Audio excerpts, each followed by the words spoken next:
Bowl Stadium in El Paso, Texas, as the UTEP Miners get set to host the Kennesaw State Owls. You're watching Conference USA football on ESPN+.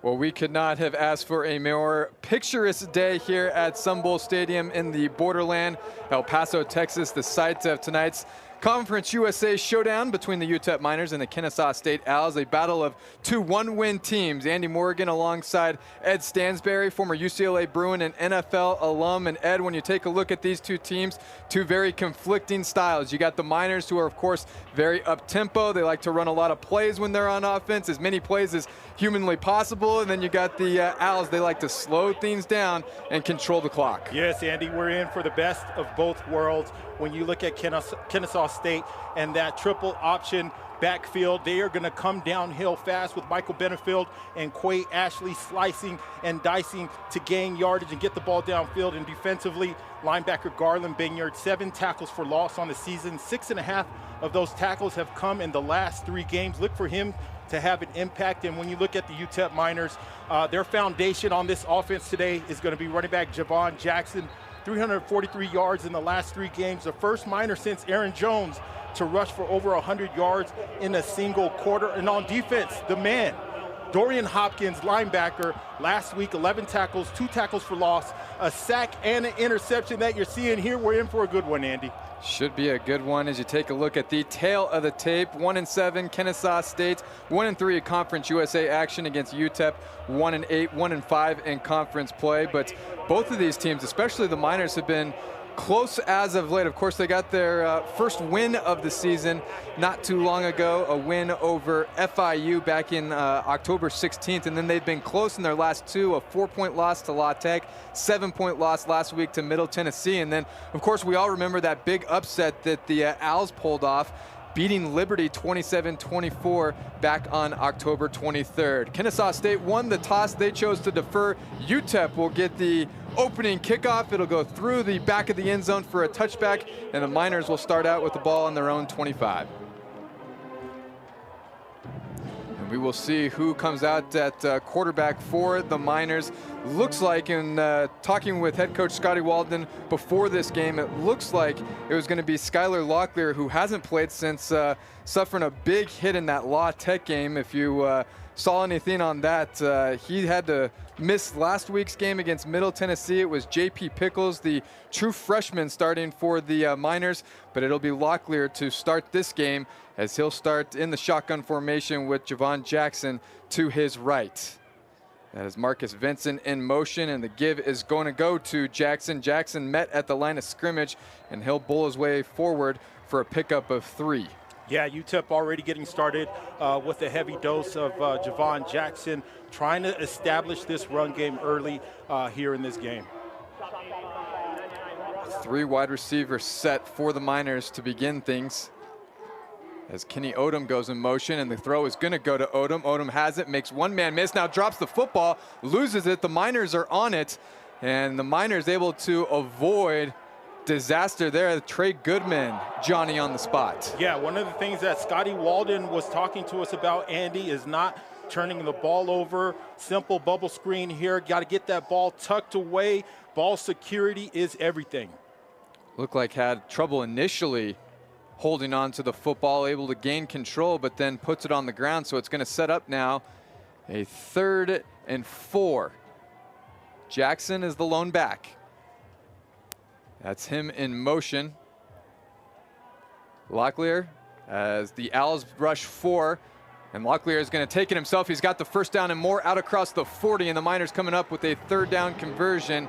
Give him 7 on the play. This was great coverage by Kennesaw State. Skylar Locklear back in the pocket, using his legs. We know he's a mobile quarterback and can get the ball downfield to move those chains. And working fast are the Miners as Jackson gets the carry, and he's met at the line of scrimmage. Nowhere there to go for Jackson as he's stopped on the play by Jordan Miles.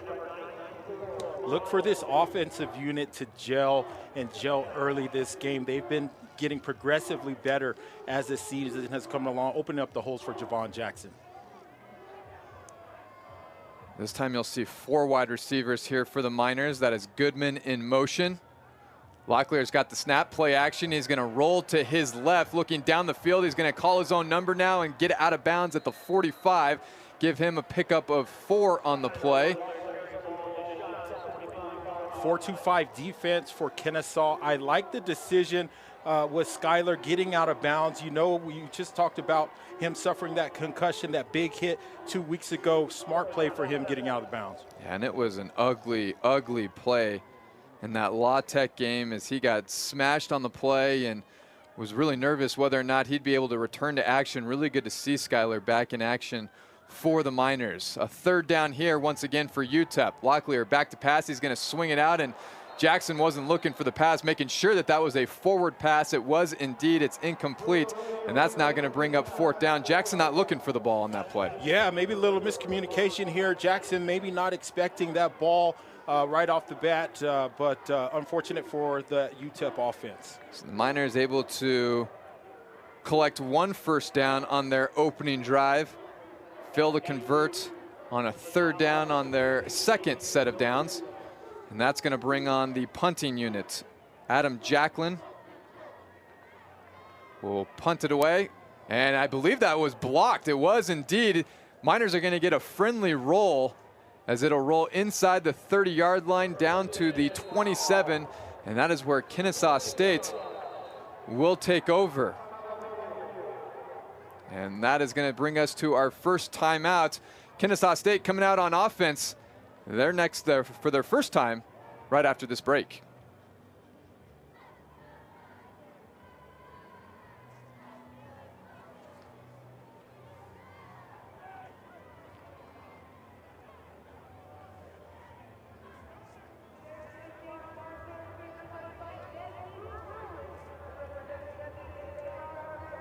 As your host, I have some rules. 2 flush maximum per bathroom visit. No games, no fun. There's a great barbecue outside, but don't touch that. Meanwhile, at a Verbo, when other vacation rentals make you share your turf with a host, try one that's all yours.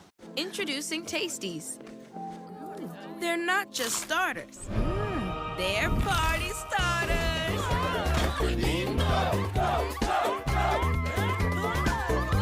Tasties. Feed the fun. And Doug.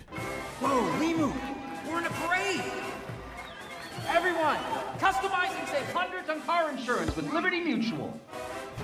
Customize and save. And then I wake up. And you have the stream every night? Yeah, every night. I see. Only pay for what you need. Liberty, liberty, liberty, liberty. If I was to describe this sandwich in one word, I would say magical. Hi, this is Jamor, and the little thing that I love about the Chick-fil-A honey pepper pimento chicken sandwich is that extra oomph. I go back and forth from the spicy filet to the original filet.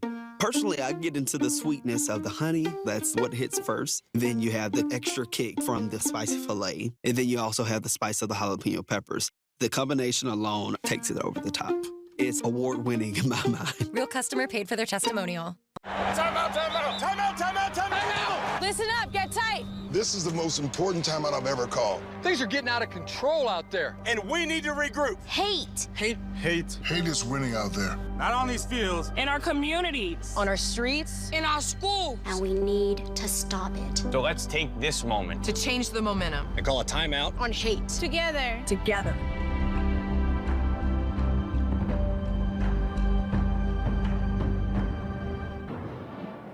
Welcome back to Sun Bowl Stadium as Kennesaw State gets set for their first possession of this football game. And it'll be a heavy dose of the run, and you're actually going to see a pass right off the bat as that's Davis Bryson getting the start at quarterback for the Owls, and that one falls incomplete. A rare pass there on first down, Mr. Ed Stansberry. Yeah, Davis Bryson, they've been having their own quarterback rotations going on. Coach Bohannon not particularly happy with the interceptions and the turnovers. Surprising to see them throwing the ball on first down. It will be a heavy dose of the run, we promise you, as this time it is the run as that goes to Michael Benefield. And he'll lean forward into a gain of 3 yards on the play. Yeah, I really like what I've seen on field from Benefield. 5'7", 205. He reminds me of a Frank Gore, just thick and very physical runner. During that break, we were able to get a closer replay on that block punt. It was Jaden Kimball, by the way, who came up with a partial block there. Miners got a good roll on that punt. It's now 3rd down for Kennesaw State. Back to pass is Bryson. He's got the up back, that's Benefield. Benefield nowhere to go as he's hit right at the line of scrimmage and then shoved out of bounds. Good looking play there as the Miners are gonna force a 3 and out. That's the way you like to start a football game. Yeah, defensive coordinator J.J. Clark has got to be fired up for this Orange Blaze defense. They have been getting better and better as the season has progressed, Andy. Really nice job there by Justin Content, who came up and made the play out of coverage, and that'll force a 3 and out for the Owls on their first possession.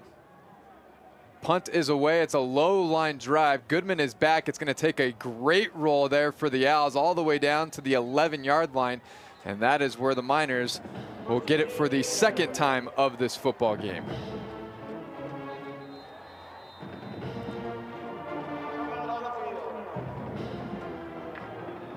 I believe we have another timeout on the field. 10:55 left to play in the first quarter. We are scoreless at the Sun Bowl.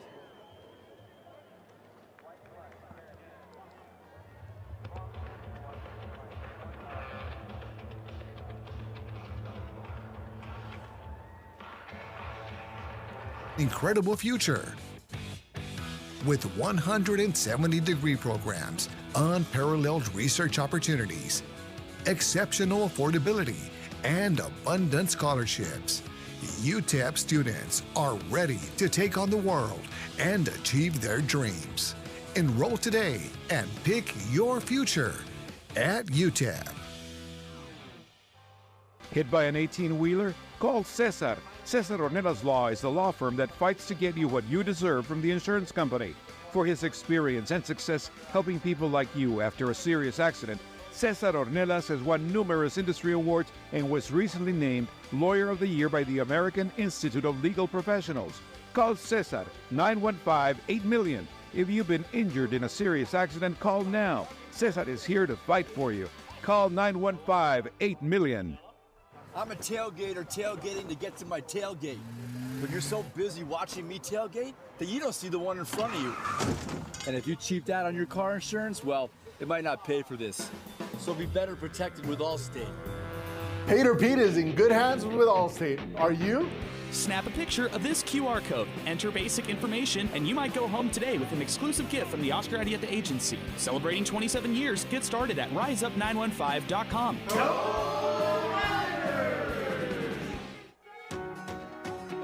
You're raising up the future generation. You're raising future doctors, lawyers, football coaches. What you do is important. If there's anything in my life that I ever need, I know I can turn to him. To where everybody in my class understood that it's okay to be different. She just made me more comfortable in my own skin. You know, made me into the man I am today. So I really appreciate them, and I love them forever. She taught us stuff in school and outside of school. Thank you, teachers. Great teachers. Great teachers change lives.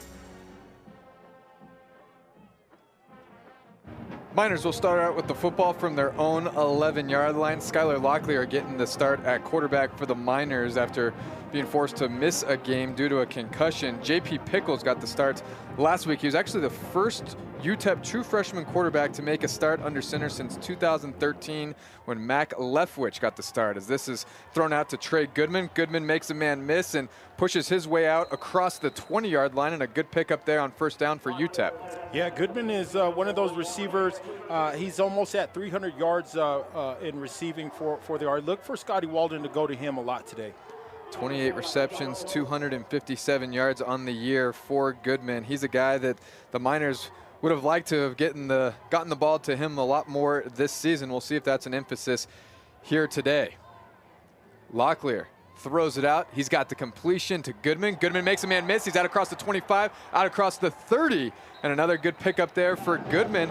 Ed, it's these short completions that the Miners are able to hit on, and yards after the catch. Yeah, you know, Scotty Walden loves his skill guys. They're athletic. They can make that first guy miss, as we see Trey Goodman here. Nice little bubble screen to move the chains. Back-to-back good-looking completions going from Locklear to Goodman.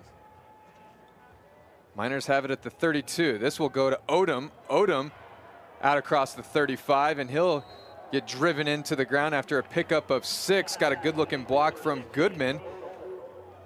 First 2 plays, it was the other way around. It was Odom blocking for Goodman. This time, Goodman blocking for Odom. Yeah, and Kennesaw State being a little bit more aggressive on those lateral passes, those tunnel screens, bubble screens, trying to get contact on the line of scrimmage. Jackson is the up back for the Miners, and the give goes to Jackson. Jackson trying to push his way forward, but he is met by a wall of defenders, and it's going to be a short pickup for Jackson. We talked about Garland Benyard, the linebacker in the middle, the Mike backer. He has been aggressive, playing downhill. He does a tremendous job reading his keys, getting into that UTEP backfield, meeting Javon Jackson just over the line of scrimmage. So this will now set up a 3rd and 4. Miners 1 for 2 on 3rd down so far. Locklear gives to Jackson. Jackson's got a hole, and he makes a man miss out across the 50, and a big looking pickup there for Javon Jackson. Keep him going. Yeah, right in between Brennan Smith and Ivan Escobar, the center, getting downfield, explosive through the line of scrimmage. Had a lane there, and he's able to get another lane, and nearly broke down in as well as he's inside the 40. That was a pickup of 18 on the pickup there from Jackson for the first down, and he's going to get, it looks like, 6 yards on that one. Javon Jackson, 5'8", 205, the redshirt junior from Decatur, Alabama. And it's going to be a heavy dose of Jackson. Cam Thomas out with a non-related football injury. Ezel Jolly is out. I know Corey Wren, another backup running back for the Miners, was questionable coming into this one. So expect a heavy dose of Javon Jackson this week. 343 yards. We said it in the opening, Andy, for Javon Jackson. He is really hitting a late season stride right now. That is Vincent in motion. Jackson has the carry, trying to get the edge, will not do it. He'll push his way close to a first down. I believe he's going to be about a yard short, and he'll set up another 3rd down for the Miners. Actually, you had a penalty on that first down play. I believe was the delay that we had, so that was 1st and 5. Give Jackson 4, and that'll be 2nd and 1. Miners already at the line of scrimmage. They're ready to go.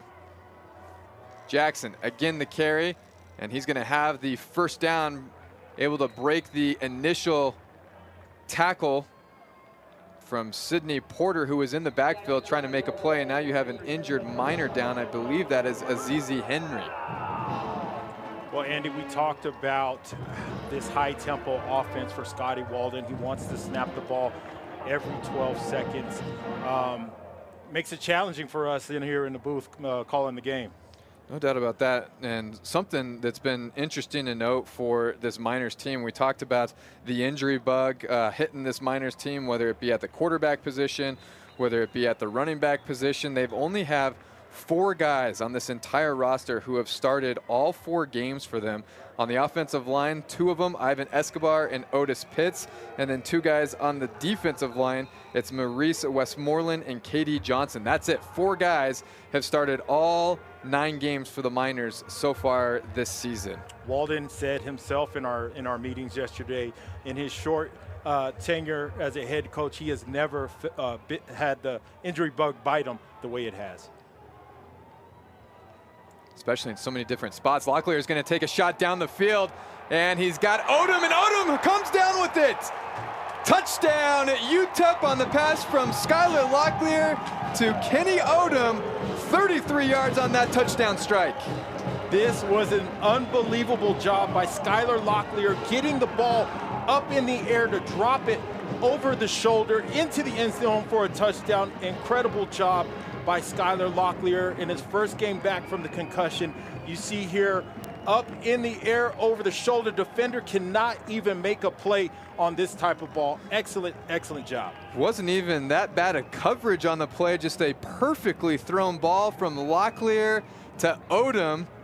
It was Jericho Washington Jr. on the coverage. I'm not sure he could have done much more on that one, as it was a perfectly placed ball. And UTEP strikes first in this battle here at Sun Bowl Stadium. They now lead Kennesaw State 7-0 with 7 minutes to play.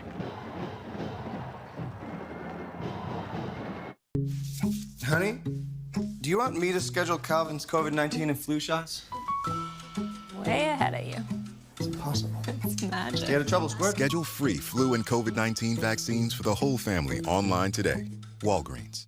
Marketers are spread so thin. You've got to generate leads, then score leads, then contact leads. But is it leading anywhere? There's so much content to make, so many channels to manage across so many campaigns.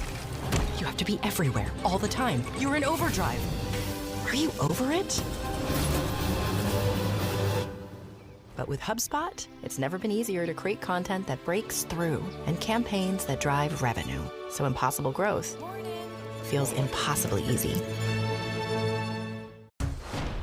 At Indiana University, we're undaunted by challenge. We take the lead. We don't follow the crowd. Embracing the future with boldness and bravery. Unapologetically optimistic. Equipped with the knowledge and intention to change the world. 9 campuses, 1 purpose. Creating tomorrow, today. Indiana University. Bring on tomorrow. The holidays are coming in hot at T-Mobile. Now families can save 20% every month versus AT&T and Verizon. Check out the savings calculator and find out how much you can save all year long. With T-Mobile, the more the merrier. Because now on our best plan, customers can add watches and tablets for half the price at just $5 a line. Head to T-Mobile.com, check out the savings calculator, and save. NWSL semifinals today at 3 p.m. Eastern on ABC and ESPN+.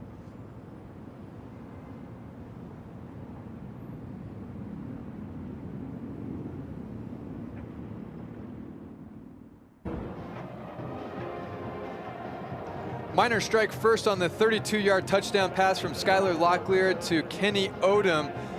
Ed, I know in our pregame meeting with Scotty Walden telling us how they needed big explosive plays. That one was everything explosive that you want out of an offense. Yeah, you know, and another thing he said was executing precisely. That is exactly how that play is drawn up.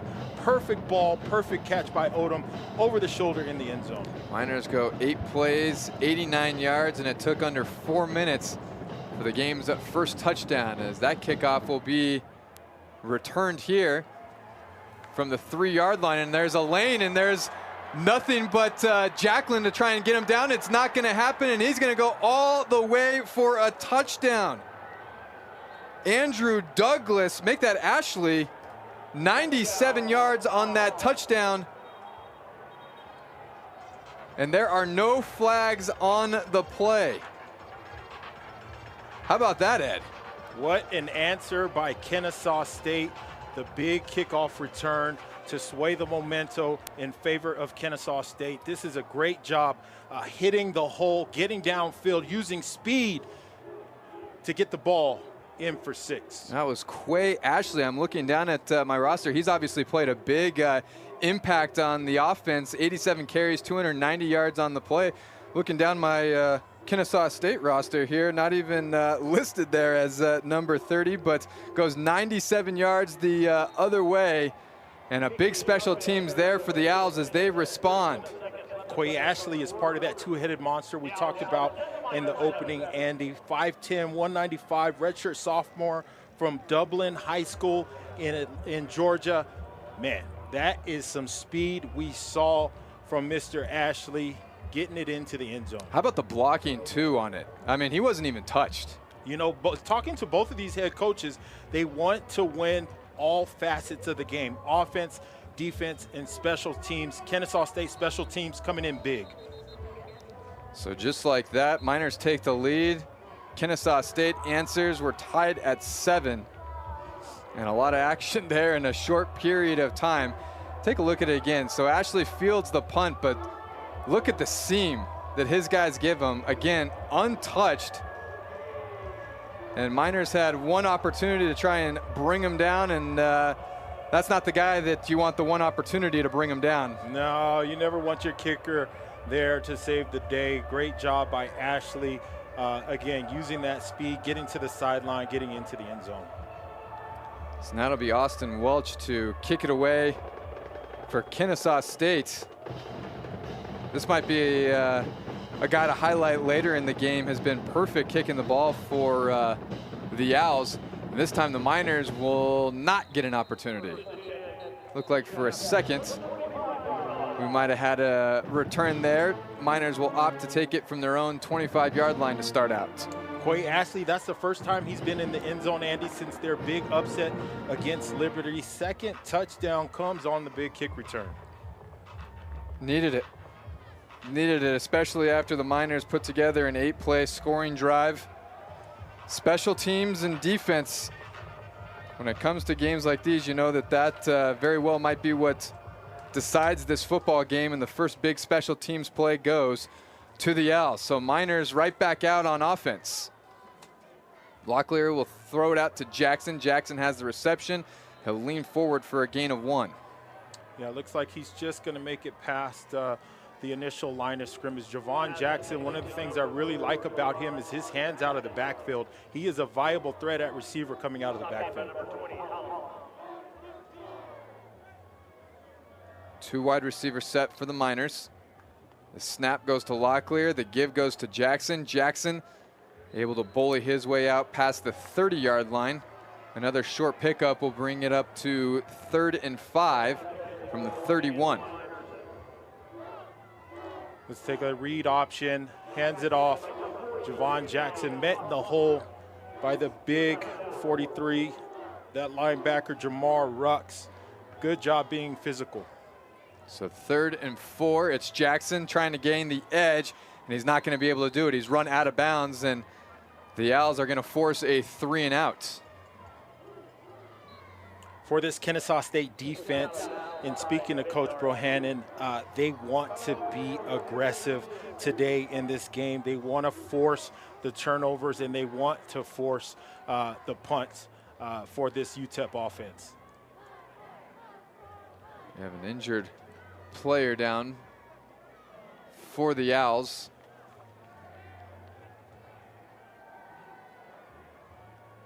Looks like that is number 20, Tyler Hallam.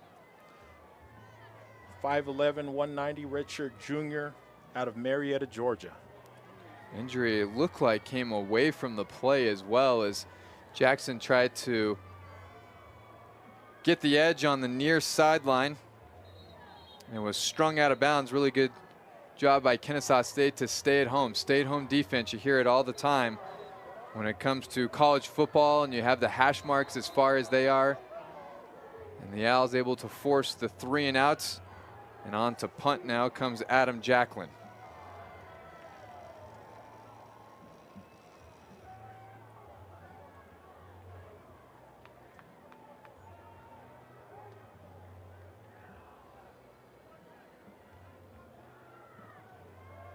This one a high punt, and it's going to be a fair catch, wave for and called at the 37-yard line. And that is where Kennesaw State will get the ball for the second time. First possession for them, if you remember, was a 3 and out, but who needs offense when you got Quay Ashley contributing on special teams the way that they just saw.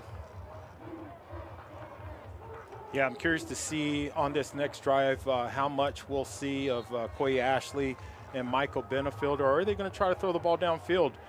They really like those quick slants out of this offense. Once again, Davis Bryson, the quarterback, and the give goes to Benefield. Benefield straight up the guts. Actually, that was Ashley on the carry, and he's going to get 5 on the play. It's the read option up the middle, met by the UTEP defensive front. J.J. Clark really really fired up about his defense. They want to cause as many turnovers as they can and win that and get their offense back on the field. Ashley remains in the game at running back. Owls will motion. The give goes to Ashley, and Ashley's met right at the line of scrimmage.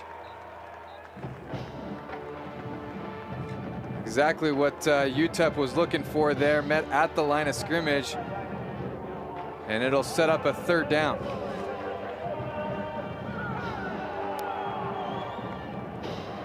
That was a big hit by number 33, Kyron Duan, the defensive lineman. Big physical play by the defensive lineman. Miners trying to force another 3 and out on defense. They have been really good the last few weeks. Play action. Bryson looking, scrambling to his left, trying to turn and throw. Nowhere to go with it. He's hit out of bounds, and that is where the punting unit will now come on for the Owls. This was a tremendous job by this UTEP secondary. There was nowhere for Bryson to go with this ball.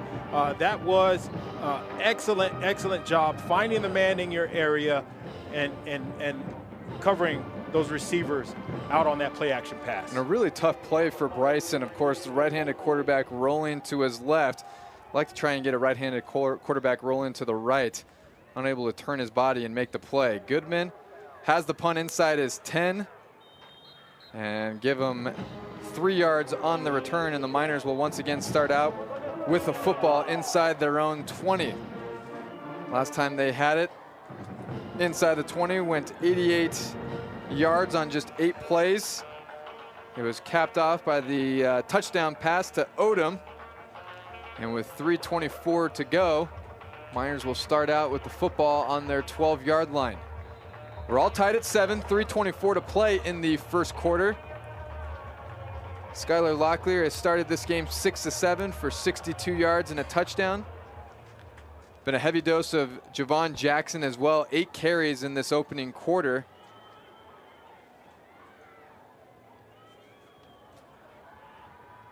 I believe for the first time we are seeing Ashton Emery at running back. He's the one who has the football, and big physical runner is out across the 15-yard line, and a pickup of 4. Yeah, this is a nice job of Skylar Locklear, design play, getting it out into the hands to the running back, getting downfield for initial yards on that. That's essentially, Andy, a handoff out of the backfield just with the pass.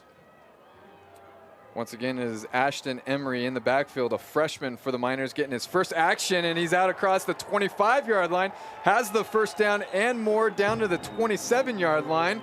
Good looking run there from Emery, 5'11", 195 out of Dallas, Texas, being forced into action here for the Miners due to all those injuries at running back. Ashton Emery looking like Aaron Jones on that run, Andy. A little bit. They're going to give it to him again, and he's got a lane. Across the 30-yard line, give him another 4. Miners doing well up front. They have created some lanes for these 2 running backs, Jackson and Emery. Already over 60 yards rushing in the opening quarter for the Miners as we approach the 2-minute mark.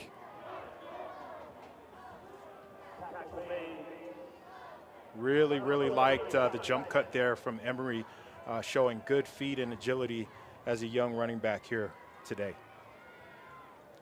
That is Vincent in motion. Locklear will give it to Emery. Emery's met at the line of scrimmage, trying to push his way forward, but unable to do so. Going to be stopped for a short pickup. Tamarius Walker on the stop for the Owls. Yeah, Tamarius Walker is a big 4', 6'1", 305, playing that nose tackle for this Kennesaw State defense. Big stop.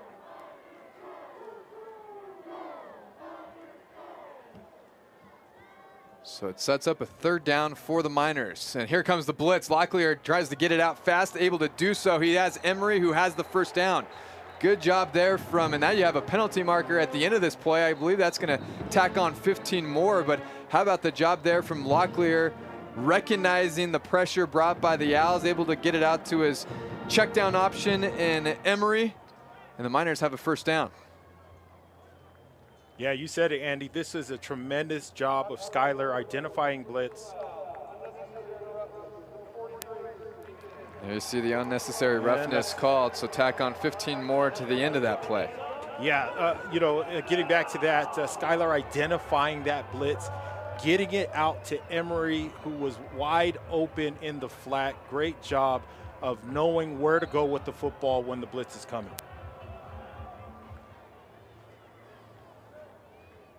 So Coy Ashley coming on early in this drive, plays those first 5 plays. Now you have some trickery from the Miners. Locklear up top taking a shot, and it's going to be just too much on the end of that one.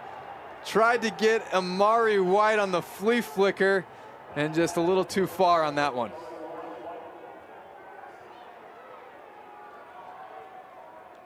Love the play call here. Really love the play call. You never want to miss. Got a little flea flicker action. Never want to miss this long. You want to get the ball up even higher in the air. Let your receiver adjust to make that play. Let's see what they have dialed up for this next play. Miners had the play, unable to connect. Jackson has the carry as he crosses at midfield. Give him a pickup of 6. They'll set up another 3rd down for UTEP. UTEP's been successful thus far on 3rd downs in this opening quarter, 3 for 5 to start out this football game, and they will see another 3rd down here. Kennesaw State with the 2-headed monster in the backfield. How about the UTEP Miners with Javon Jackson and Ashton Emery? It'll be Jackson on this play, as Vincent, the motion man. The give will go to Jackson. Jackson's met in the backfield and brought down. That is Sidney Porter coming up from his linebacker position to make the stop.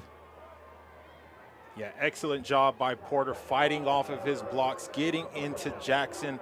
That is a big physical play by a big physical linebacker. And that is going to bring us to the end of the first quarter. We are all tied at 7 here at Sun Bowl Stadium. He's been through a lot. We'll get there. It's okay. You're safe here. Come on. No hurry. You know it's true. I only wanna be with you. Love begins with trust. I'm not going anywhere.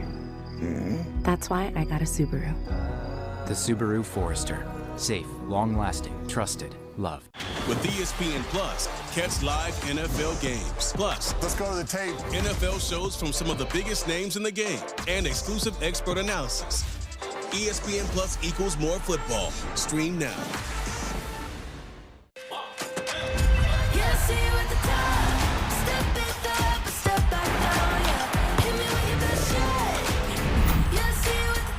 NWSL semifinals today at 3 p.m. Eastern on ABC and ESPN Plus. NHL on ESPN Plus is back. Enjoy 1,000+ out-of-market games, exclusive matchups, marquee NHL events, and so much more. That's hockey on ESPN Plus. Listen up, hockey fans. NHL on ESPN Plus is back. The hardest hits, the dangles, and of course, the sellies. You gotta be kidding me! It's not real! Enjoy every second of 1,000+ out-of-market games, exclusive matchups, marquee NHL events, and so much more. That's hockey on ESPN Plus.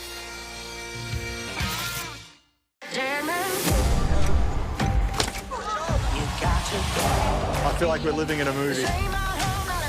Love you guys. Formula One is go! Oh, it's contact! Formula One at its absolute finest! Oh my Lord, Max! This is Formula One!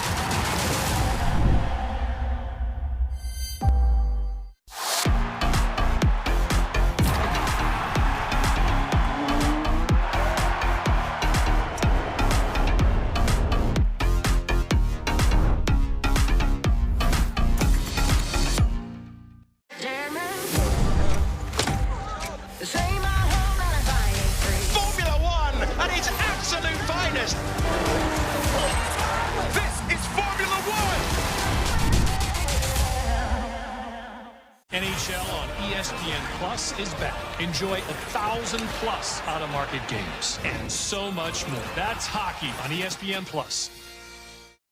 This is Formula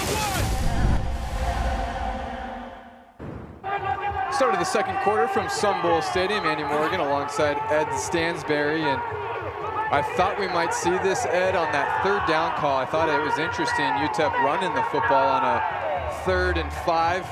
I thought with that play call that maybe that was because they had planned all along to go for it on a 4th down, and that's what we're going to see to open the second quarter as the offense is on the field for the Miners. 3 wide receivers set for UTEP. Jackson's in the backfield for UTEP. Looks like Locklear will change the play now. And you're going to get the quarterback punting the football. And it's actually not a bad one. Hits inside the 15 and down at the 14. Not sure there, Ed, if that was the play call all along or if they lined up in a formation, maybe planning to go for it, didn't like what they saw, and then punted out of it. Yeah, it looks like it was initially a freeze play trying to get Kennesaw defense to jump off sides. When that didn't happen, then, they went with the quick kick for Skylar Locklear, putting the ball inside of the 15-yard line to start this drive. Really not a bad punt there from Skylar. Looks like he's practiced that maybe once or twice. So Kennesaw State will now get the football. They have struggled offensively. Of course, the big specials teams play from Quay Ashley, the 97-yard touchdown return for a touchdown. They're going to swing it out here, and it's going to be strung out of bounds. Nowhere to go on the play. I don't think they're even going to get one as the completion there goes to Gabriel Benyard. Yeah, Gabriel Benyard, brother of Garland Benyard, initially a running back, made the transition to receiver, trying to get outside to flank this Miner defense. I believe that'll actually go down as a run. It was a backwards pass there to Benyard. And now you're going to get the give, and pushing forward is Michael Benefield. Not much there. And it's going to be 3rd and long now for Kennesaw State. Corey Chapman was on the stop there for UTEP. So you're going to have now 3rd and 6 for Kennesaw State. Look for that quick slant outside. Miners showing blitz here. We'll see what they come with. They rush 4. Bryson has time. Now he's going to be flushed. Tries to step up, and he is going nowhere. Sacked on the play by Kyron Dunnan. Excuse me. Bryson tried to go to that quick slant down below, but this is a great job by that Miner defense, that Miner secondary. He didn't want to do it. He has 7 interceptions already, so he's a little gun shy. Defensive line for the UTEP Miners, finishing the rest. So Miners will force another 3 and out as Bryson trying to step up on the play and just ran right into Dunnan. Punt is away, and it is going to be fielded by Goodman. Goodman trying to get a lane, cuts back, and now he's got some room. He's out across the 40, trying to break a tackle, and he's going to be inside the Kennesaw State 30. Good looking return there for the Miners, and they will have good field position to start out with the football. Of course, the normal return man for the Miners is Cam Thomas. We mentioned at the top of this broadcast, not able to go in this one with an unrelated football injury. We certainly hope the best for Thomas.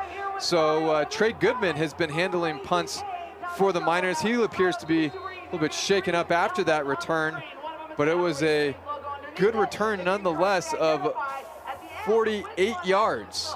Yeah, 48. Or excuse me, 48 yards on the punt, 33 yards on the return. Goodman will miss this play as this will go to Odom on the bubble screen, trying to make a man miss, able to get outside, does, and he will have a first down, and inside the red zone go the Miners on just one play. Yeah, nice execution here. Again, Scotty Walden wants to execute. Effort and execution is what he wants from his offensive guys today. Also got a great block on the play by Javon Jackson that sprung that one.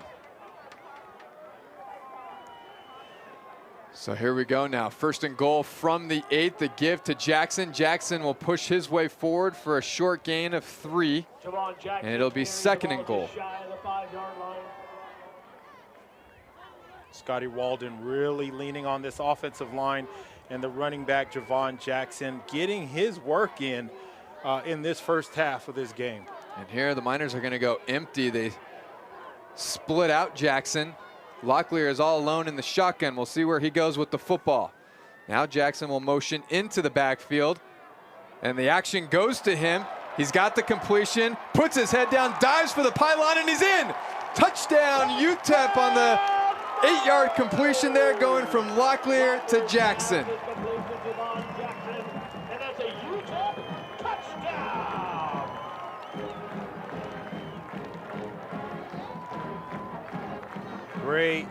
Great execution from this UTEP Miners as we watch it. Javon Jackson started out wide, motioning back over, slips underneath the defense, getting into the end zone, diving for the pylon. Javon Jackson add another touchdown to the books. I believe that was where the play was going all along. You saw some great action there from Jackson, split out wide. They bring him in motion, and then the action goes to the other side of the field. They're going to take a look at this one to make sure the knee wasn't down before he crossed the pylon. Remember, the call on the field was a touchdown. So going to need something definitive to overturn this, and based on the angles we've seen, it's close. I thought he was in. Nonetheless, all set up by a great punt return from Trey Goodman. You had the big play from Kenny Odom on the first play of the drive. And Miners only had to go 28 yards to get into the end zone. Scotty Walden talked about having explosive plays. Oh, here we go. Taking a look at this play. We're looking at that knee. I still don't think it's down. I think it's down there, and I think he's across. Yeah, and that angle's hard to see. If we had a sideline angle of him crossing the end zone, you know what? When his knee's down. In real time, I thought he was down at the 1. And the more and more I look at the replay, because that right knee stays up there, and I think he's in. He's over. Cross. Certainly not enough, it looks like, to overturn that play, but I have been wrong on these instances before. That ball looks across that goal line. Right there, the knee's down, and I think the ball breaks the pylon.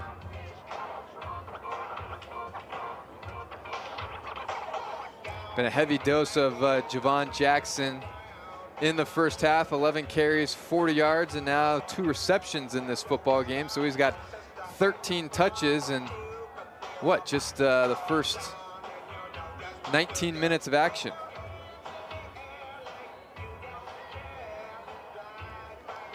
This the last home game for Scotty Walden and the UTEP Miners. A lot at stake. Talking to him yesterday, a big recruiting weekend for Scotty Walden and the UTEP Miners. Players from all over the state of Texas in attendance to see a lot of young players on the field this season for the UTEP Miners, contributing and adding to this season. So a lot at stake for Scotty Walden both, and Brian Bohannon from Kennesaw State traveling. These two coaches have met up before in 2022 at the FBS level. So I said I was wrong in some instances, and I believe this is going to be one of those instances. They saw something on that replay that will make the spot at the half-yard line, so it'll be 3rd and goal here for the Miners, and I would be shocked if anyone touches the football other than Locklear on the snap and Jackson on the carry. I'm glad. I guess if you take a look at our screen right now, it maybe right there they're saying the ball is down. It's just hard to see from that angle. But nonetheless, you have a 3rd and goal. The give goes to Jackson. Jackson trying to dive his way over the top, and he is met right at the line of scrimmage. A good-looking surge there from that defensive front from Kennesaw State. That D-line, Javon Jackson hit a wall. This is a great job of getting down, being the low man on that defensive line. Penetration there. Miners are going to have to go for it here on 4th and goal. Why wouldn't you? From the half-yard line. Biggest play of the football game so far here. And it'll be Locklear calling his own number. He tries to plow ahead for the touchdown. Don't think he got it initially, and I don't think the second effort got him in either. And that is going to be the call on the field. I believe actually Shea Smith taking the snap, the Miners' 3rd-string quarterback. And the call on the field is that he was stopped short of the line to gain. And he was. That is true freshman quarterback from El Paso, Texas, right here in the Sun City. Shea Smith, 6'2", 215 pounds. He can run it, but he was stopped and met at that goal line. And we are going to take a timeout here with 10:06 to play. We're still tied at 7 at Sunbowl Stadium.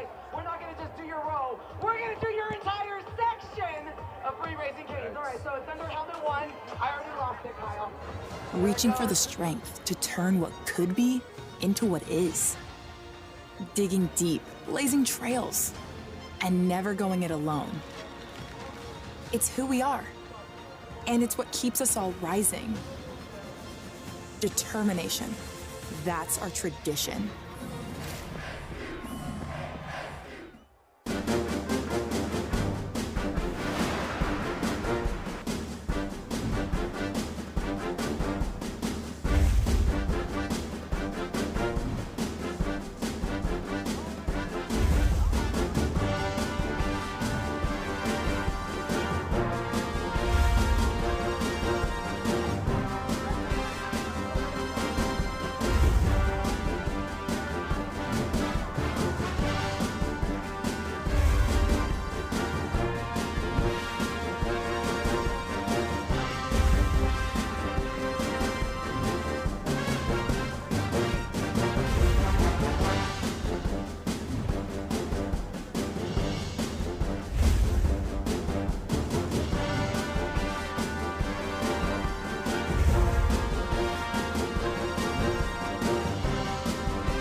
Student athletes, we push ourselves to be our best. On and off the field. When the game is on the line, mental health matters. It's okay not to be okay. Of the 500,000 student athletes in the NCAA, nearly 20% say that they are suffering from depression or anxiety. It's time to break the stigma. Strong minds lead to strong performances. Let's support each other and talk about mental health. Together, there are no limits on us. Kennesaw State will start out with the football inside their own 1-yard line. Hard count there from Davis Bryson is going to change things up. He'll now line up under center. Let's see if he just sneaks it to get out of harm's way. He does, and able to actually lean forward and cross the 5-yard line on that. That might be one of the most successful quarterback sneaks I've ever seen. Yeah, that was kind of weird how that happened. He was pushing and then went over top to get past that UTEP Miner defensive front. Looks like we got a guy down. I believe that is right tackle Mason Bowers, 6'4", junior out of High Point, North Carolina. Appears to be favoring that left leg. So they'll check him out. Well, what a turn of events, Ed, on that goal line stand from Kennesaw State. It looked like UTEP had a touchdown. It was put on the board. It was then taken off after reviewed when they decided that Javon Jackson's knee was down at the half-yard line. And then how about that defensive front from the Owls coming up with 2 massive stops. You mentioned that first one that Jackson tried to get in on and just hit a brick wall. Same could be said on the 4th and goal play where Shea Smith came in at quarterback for UTEP and again hit that wall. Yeah, Kennesaw State, let me start with UTEP. And that being a missed opportunity, when you get the ball inside the goal line, you have to find a way to get it into the end zone. But, you know, we got to give love to Kennesaw State and that defense, like you mentioned, Andy. They want to force UTEP into, you know, strange situations. And, you know, that's exactly what they did on that drive, giving the ball back to their offense. And able to get a good-looking play on first down on the quarterback sneak. So now the Owls have some breathing room. Still in the shadows of their own goalpost as the give goes to Benefield, and Benefield maybe picks up one on the play, so we'll have a third down here for Kennesaw State. And Ed, you mentioned how, you know, you got to score inside the goal line. Remember where UTEP started out with the football, had the ball on their own the 37-yard line of Kennesaw State. So no doubt a missed opportunity for the Miners there. Have a timeout here on the field. There will be a timeout for Kennesaw State, and we will step aside for that. 7-7 here at Sun Bowl Stadium with 9:39 to play in the first half.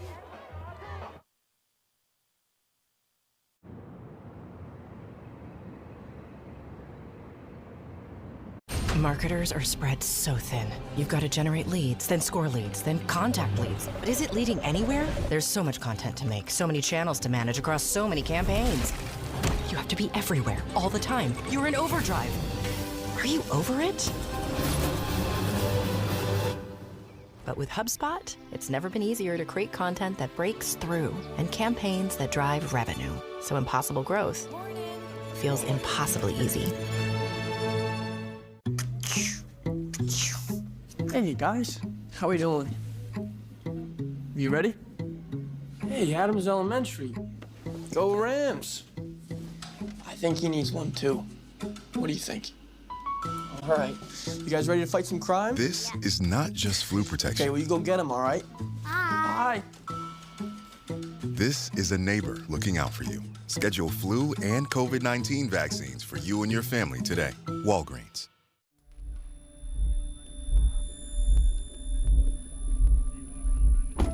The moment I loved our Subaru Outback most was the moment they walked away from it. Mom! Oh, thank goodness. And that's why our family will only drive a Subaru. Subaru. More IIHS Top Safety Pick Plus awards than any other brand. Love. It's what makes Subaru, Subaru. Get special low rates on a new Subaru Outback for a limited time. Why do dermatologists worldwide recommend La Roche-Posay? Effective skincare like La Roche-Posay Double Repair Face Moisturizer delivers double action to help repair skin's barrier and provide 48-hour hydration for healthy-looking skin. La Roche-Posay.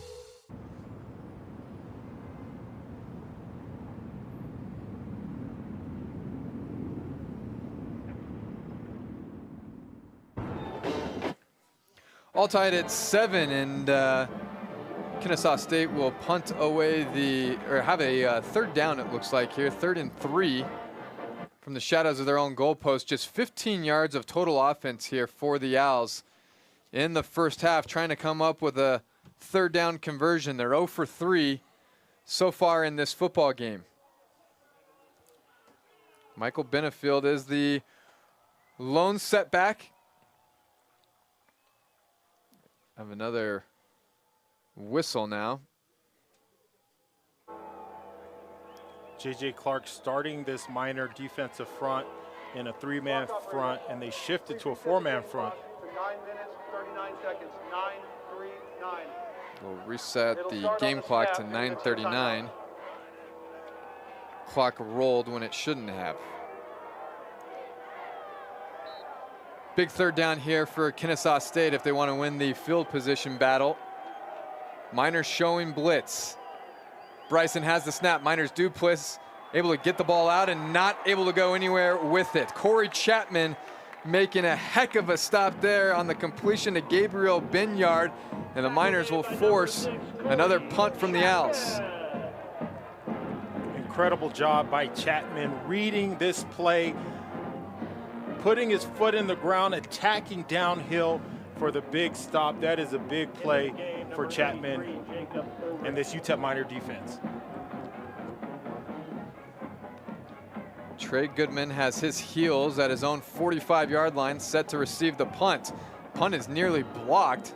Fair catch is going to be called for and made at the Kennesaw State 45-yard line. So the Miners once again have an opportunity here with good field position inside Owls territory, unable to come up with the 7 points that they coveted last time out. Mentioned that disparity there of total offense, 166 yards for the Miners, just 17 total yards of offense for Kennesaw State thus far. Miners have 67 yards rushing. They're 3 for 7 on third downs. But still, the big special teams play has been the difference in this game. A 97-yard kickoff return for Quay Ashley for the touchdown. Locklear will pass, has the completion out to his intended receiver, and Mari White. And that is a pickup of 11 and a first down. Great hands by Amari Wright bringing in this slant. Nice ball by Locklear. Locklear, excuse me. And I'm not exactly sure. This is actually a broken play. It's going to turn into a gain of 1. I think Locklear was trying to set up the screen pass there, because you looked at the line of scrimmage and you had most of the Miners offensive linemen were already down the field. Yeah, you know, and that's what Scotty Walden likes about Skyler and the rest of the quarterbacks, is their ability to get mobile, make something happen when a play breaks down, as you saw Skyler there. Turns nothing into at least a little something, a pickup of 1. Play action now for Locklear, trying to throw it out to the near sideline. He's got the completion to Goodman. Goodman makes a spin and is going to be tackled right at the 20-yard line, but it's good enough for another Miners first down. Give him 14 on the completion. Yeah, that was just a simple 10-yard hitch by Goodman. Great job of Skyler waiting. He was wide open. And there's the give to Emery. Emery puts his head down and will get 4.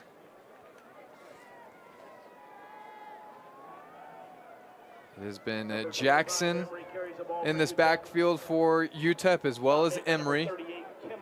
12 carries for Jackson, 5 so far for Emery. Emery, one of those freshman running backs we talked about, making a contribution today. Locklear is all by himself in the shotgun. And nearly, and probably should have been picked off, read it perfectly, and unable to come up with the interception on that one, as the Miners just very narrowly avoid disaster on the play. That looks like Q Billingsley getting 2 or 3 steps on that crashing down. Excellent job running. I know he's going to wish he had that. Pick 6. That would have been a pick 6 all day. Maybe even read it too well, where he was a little bit early there. Third down for the Miners. Give goes to Emery, and he's got nowhere to go with it. No gain on the play, so now what do you do if you're head coach Scotty Walden? We'll see if they bring on Flabiano here, or if they will go for it inside the 20. They're lining up to go for it. Fourth down is on the yardstick, 4th and 4. Locklear will now look over to the sideline as the play clock is now under 10 seconds. Locklear has the snap. Pitch to Emery. Emery's got to get the first down. Met right at the down marker, and I believe he's going to be short. A massive collision on the play, and Kennesaw State is going to force another turnover on downs. Tackle made by number 25, Billingsley. Billingsley coming up from that safety position once again, had the big play on first down, and coming up now with another big play on 4th down. I'll tell you what, Billingsley is playing physical out there on that defense for the Owls.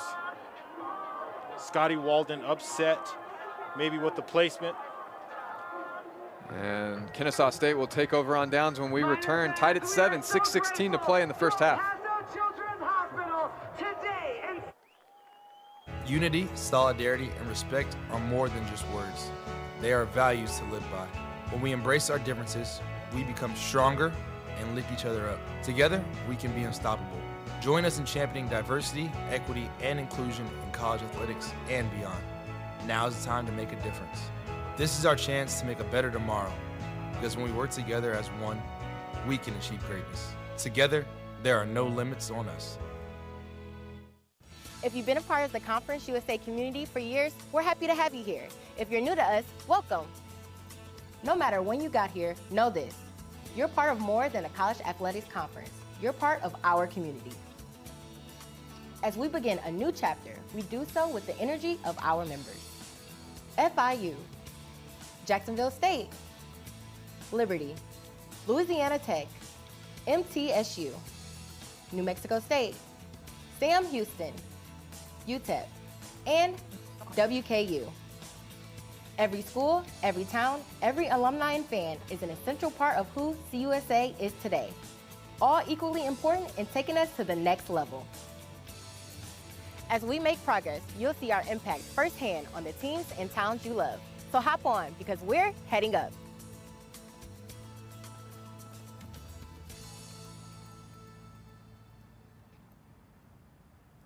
Hit by an 18-wheeler? Call Cesar. Cesar Ornelas Law is the law firm that fights to get you what you deserve from the insurance company.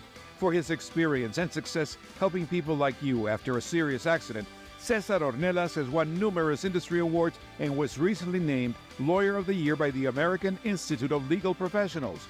Call Cesar 915-8000000. If you've been injured in a serious accident, call now. Cesar is here to fight for you. Call 915-8000000. All knotted at 7 with 6:16 to play in the first half. Kennesaw State, for their second straight possession, will take over on downs after the UTEP Miners come away empty-handed, wasting another golden opportunity. Bryson is in the shotgun. He's got Ashley, who the pitch will go to, across the 15, across the 20, and a gain of 14 on the play for Ashley and a first down for the Owls. Their longest play of the day. Yeah, this is really good. This is a really great job by Bryson. Not pitching, not optioning the ball until that defender comes in attack, and then giving it to Ashley to get outside and get to the perimeter. 13 yards matches nearly what they had all of the game so far on one play. Ashley remains the setback. 2 receivers to the near sideline.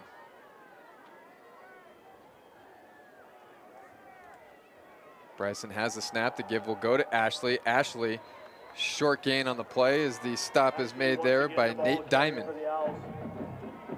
This Kennesaw State offense, this Kennesaw State backfield averaging 157 yards per game and 5 touchdowns collectively for Benefield and Ashley. We can expect to see a lot more of them today, Andy. Yeah, just 26 yards rushing to this point. So the Miners done a really good job holding this rushing attack in check, as they've done, it seems like, the last 4 games for the Miners. Play action across the middle, and that will fall incomplete. Intended there for Neville Dean, and that'll set up a third down. Yeah, this was an excellent play by Xavier Smith, the strong safety there for the UTEP Miners secondary, tying up that receiver, not letting him get hands on the ball. So you have a 3rd and 8, and this is not where you like to be if you're the Owls. Down in distance, they like to make things more 3rd and manageable. Miners showing blitz. They do bring the blitz from the safety position. The completion goes to Ashley. Ashley's got a lot of room to work with across the 40. And will be out to the 45-yard line. Miners brought the blitz from the safety position. And how about Ashley? Almost looked like a design play there, Ed. Yeah, Pickup of 19. That was a middle screen. Davis Bryson does a great job of holding on to the ball, letting the blitz get into him, and then dumping it off to Ashley for the middle screen for him to go. Quay Ashley has been the difference maker so far for Kennesaw State. It's now Michael Benefield in the backfield, and he is met in the backfield, nowhere to go. going to actually lose yardage on this play. Yeah, great tackle for loss by the defensive tackle, Katie Johnson, 6'1", 275, the senior out of Houston, Texas, showing out on senior night here for the UTEP Miners. I mentioned UTEP's run defense, how they've just been really good in their last 3. They've actually only given up 186 yards on the ground in the last 3 games. It's an average of 62 yards per game. So they've been good against the run. Something had to give here.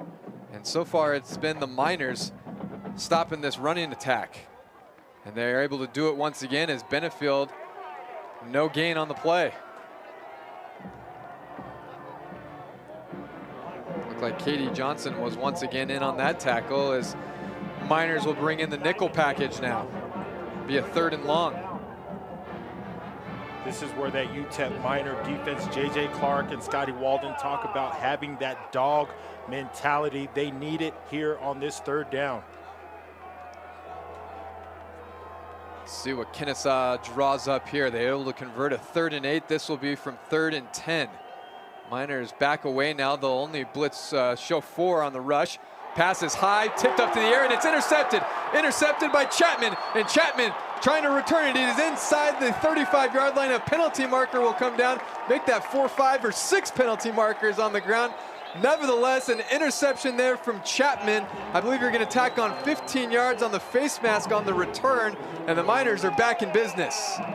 Make that 9 interceptions on the season for this UTEP Miner defense. They rank 4th currently in Conference USA. Big play.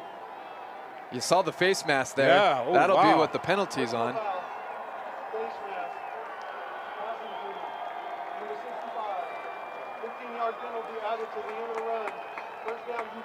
My favorite part about that, Ed, is you had the face mask. That was actually the only penalty called on the play, but I think just about every official on the field threw their flag. They weren't missing that one. No, that was a pretty flagrant face masking. You could see his helmet pretty much turn 180 degrees. You know, that's definitely one of those dangerous penalties, and good to see the officials all contributing that. Yes.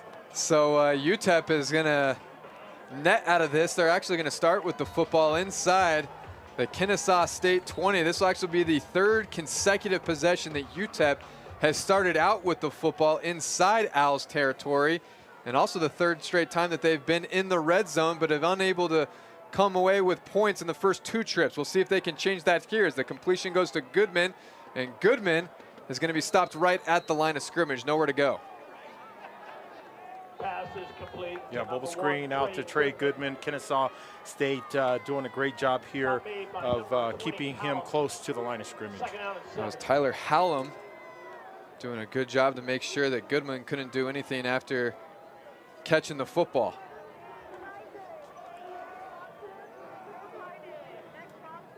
That is Vincent in motion. Locklear will get it to Jackson. Jackson makes a man miss and is pushed out of bounds. He's going to be close to 1st down yardage unless he may have stepped out. He did.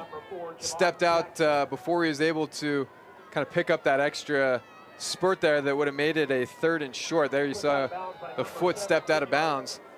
And you're going to have a timeout on the football field. This is a 2-minute timeout. And that'll be the 2-minute timeout with this game tied at 7. UTEP threatening inside the Kennesaw State 15-yard line. You could be vaping formaldehyde, which is used in taxidermy. Oh, dear. What? Formaldehyde. Oh, dear.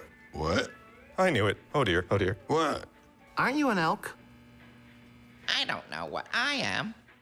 Introducing Tasties. Ooh. They're not just starters. They're party starters. Tasties. Feed the fun. Liberty Mutual customized my car insurance, so I saved hundreds. With the money I saved, I thought I'd get a wax figure of myself. Cool, right? Look at the craftsmanship. I mean, I even got my nostrils right. It's just nice to know, years after I'm gone, this guy will be standing the test of time. He's melting. Oh, geez. No. Only pay for what you need. Liberty, liberty, liberty, liberty. If I was to describe this sandwich in one word, I would say magical. Hi, this is Jamor, and the little thing that I love about the Chick-fil-A honey pepper pimento chicken sandwich is that extra oomph. I go back and forth from the spicy filet to the original filet. Personally, I get into the sweetness of the honey. That's what hits first. Then you have the extra kick from the spicy filet, and then you also have the spice of the jalapeno peppers. The combination alone takes it over the top. It's award-winning in my mind. Real customer paid for their testimonial. Time out, time out, time out, time out, time out! Listen up, get tight. This is the most important timeout I've ever called. Things are getting out of control out there. And we need to regroup. Hate. Hate is winning out there. Not on these fields. In our communities. On our streets. In our schools. And we need to stop it. So let's take this moment To change the momentum. and call a timeout On hate. Together. Together.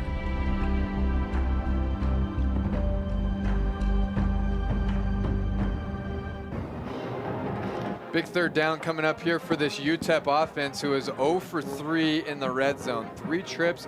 They've been turned away the last 2 possessions that they've had it. They started out with the football at the Kennesaw State 20 here on the interception from Chapman. Miners got to figure a way to score some points here. Cannot let these opportunities go to waste. Yeah, certainly that's going to be one of the things Scotty Walden addresses at halftime. You get it into the end zone, we got it. You get it into the red zone, we got to get it in the end zone. Big third down here for UTEP. Vincent in motion. Locklear has the pass, pump fake, got the wheel route, and he's got Vincent wide open in the end zone for the touchdown. Perfectly drawn up play, 11 yards on the touchdown strike from Locklear to Vincent. How about that play call there from Scotty Walden? I love it. I love it. A little read option pass to Marcus Vincent for his second touchdown of the season. You see a little pump fake. Vincent wide open. The big 6'4", 255-pound junior from Duncanville, Texas. Beautifully executed by Skylar Locklear in this UTEP offense. So the Miners finally able to come away with some points in the Kennesaw State red zone. PAT is up and good. And with 1:56 to play in the half, the Miners now up 14-7. Of course, that all started with the interception from Corey Chapman. Able to come up with a 24-yard return and then tack on that 15-yard face mask. That sets up the touchdown pass from Locklear to Vincent, his second touchdown of the season. Yeah, that reception and touchdown puts Vincent over 100 yards receiving on the season. Excellent hands for a big guy running downfield. But perfectly executed. We've already talked about that. Scotty Walden wanting executing plays precisely, and that is exactly what happened by Skylar Locklear finding Marcus Vincent in the end zone. You saw the pump fake, and that drew the defense in. Thought it was going to the flat, ended up being the wheel route up the seam, and Vincent was wide open in the back of the end zone. Exactly how they drew it up and have practiced it all week, I'm sure. They're going to stay away from Ashley on this kickoff, as actually dropped on the play at the 20-yard line. And Kennesaw State will have the ball at their own 29-yard line. That was Clemens who fielded the kickoff, and tell you what, I believe Flabiano learned his lesson the first time. Let's kick it away from Ashley. Yeah, no doubt about that. This Kennesaw State offense, Andy, led by offensive coordinator, co-offensive coordinator Chandler Burks, the youngest offensive coordinator in all of FBS.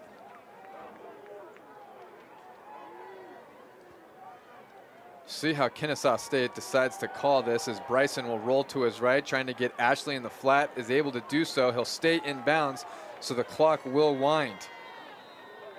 And we'll have a whistle, and Ashley is slow to get up on the play. Yeah, this was Nate Diamond, the Sam linebacker for this UTEP defense on the coverage here, and it looks like when he UTEP. gets tackled, he falls right on top of Ashley. So we have Ashley down on that near sideline. I also see a UTEP minor also down on the play. Yeah, there you go. You see the way that Ashley fell on that play. A lot of weight there on his right shoulder, and there's the injured minor.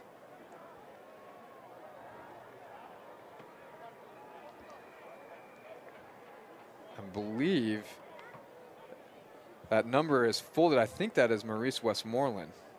Nope, number 3. That looks like Sone Tongahua. Sione Tongahua, number 3. And Nate Diamond, the linebacker that fell on Ashley, 6'2", 230 pounds. That's a lot of body weight. That's where a lot of those shoulder injuries, collarbone injuries come from, with players falling on top of the guy that they're tackling.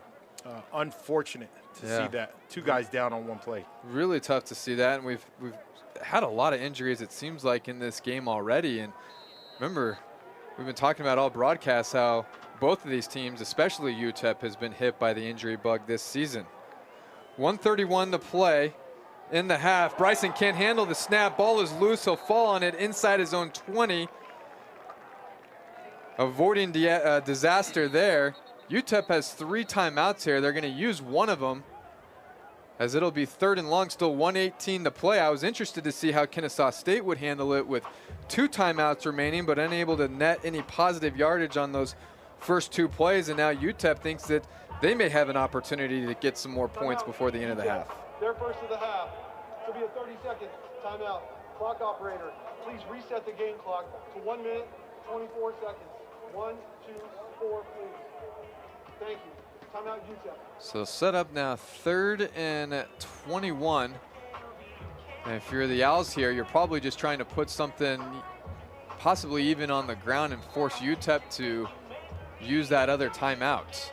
They'll have 2 left after they just used this one.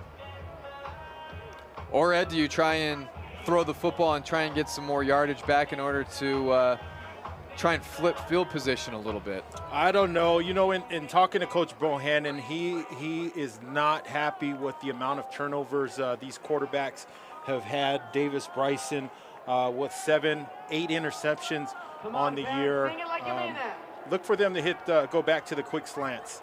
Miners dropped everyone in coverage. They're going to call the QB draw. Lots of room for Bryson, but he's got a long ways to go. He's across the 30 and tackled at the 32-yard line. A good pickup, but needed about 8 more yards, even after picking up 13 on the play. UTEP will use that timeout. So they'll have 1 remaining with 1:14 to play in the half, and Skylar Locklear in this offense is going to have another opportunity to put some points on the board. 52 yards of total offense for Kennesaw State. They have just not been able to put anything together here in this opening half.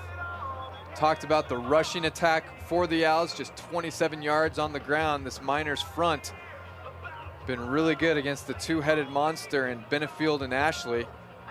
Ashley's been the more productive back, 4 carries, 21 yards, 2 catches, 19 yards, but his play on special teams is what has the Owls on the scoreboard. A 97-yard kickoff return for a touchdown in that opening quarter. Goodman is back deep to receive the punt for the Miners. It's a good one, as he'll drift all the way back inside his own 20 to field it. Makes one man miss, and he is stopped right there.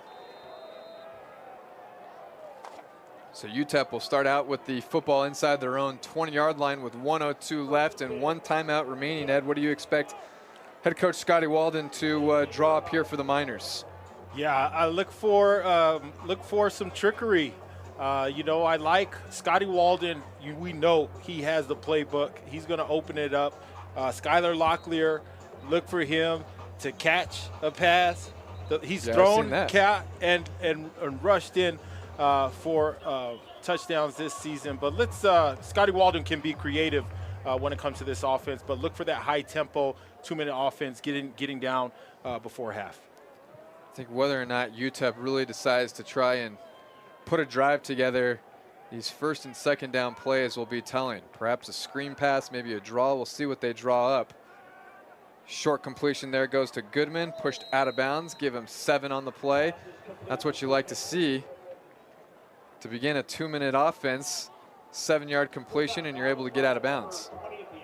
Really, really like Skylar Locklear for missing the last 2 weeks. He's come in to this game looking poised and sharp on his throws. They're going to say he stepped out at the 22, so it'll be 2nd and 6. Play action now for Locklear. Takes the shot down the field, overthrows everyone on the play. Was looking for Odom and throwing into double coverage and overthrowing everyone. Little too much juice on that one for Skylar Locklear. Let's see what they have drawn up for this 3rd down. Locklear 16 of 20 to begin this football game, 141 yards through the air and 2 touchdowns. Also has rushed for 14 yards in this game as the Miners' passing offense has been effective. Something that they haven't been able to say throughout most of this year. So 3rd down. Jackson motions into the backfield. Locklear has to step up in the pocket. He's going to have to take off and run forward, and not able to get the 1st down on the play. Stopped just shy of the yard to gain.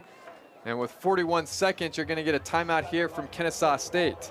Nice open field tackle by Donelius Johnson, the Mike linebacker for this Kennesaw State defense. And it really all goes back to the punt from Kennesaw State that was a boomer. Pinned the Miners back inside their own 20, and that has head coach Brian Bohannon thinking, hey, we might be able to come up with points ourselves on the other end of this. They spend their last timeout.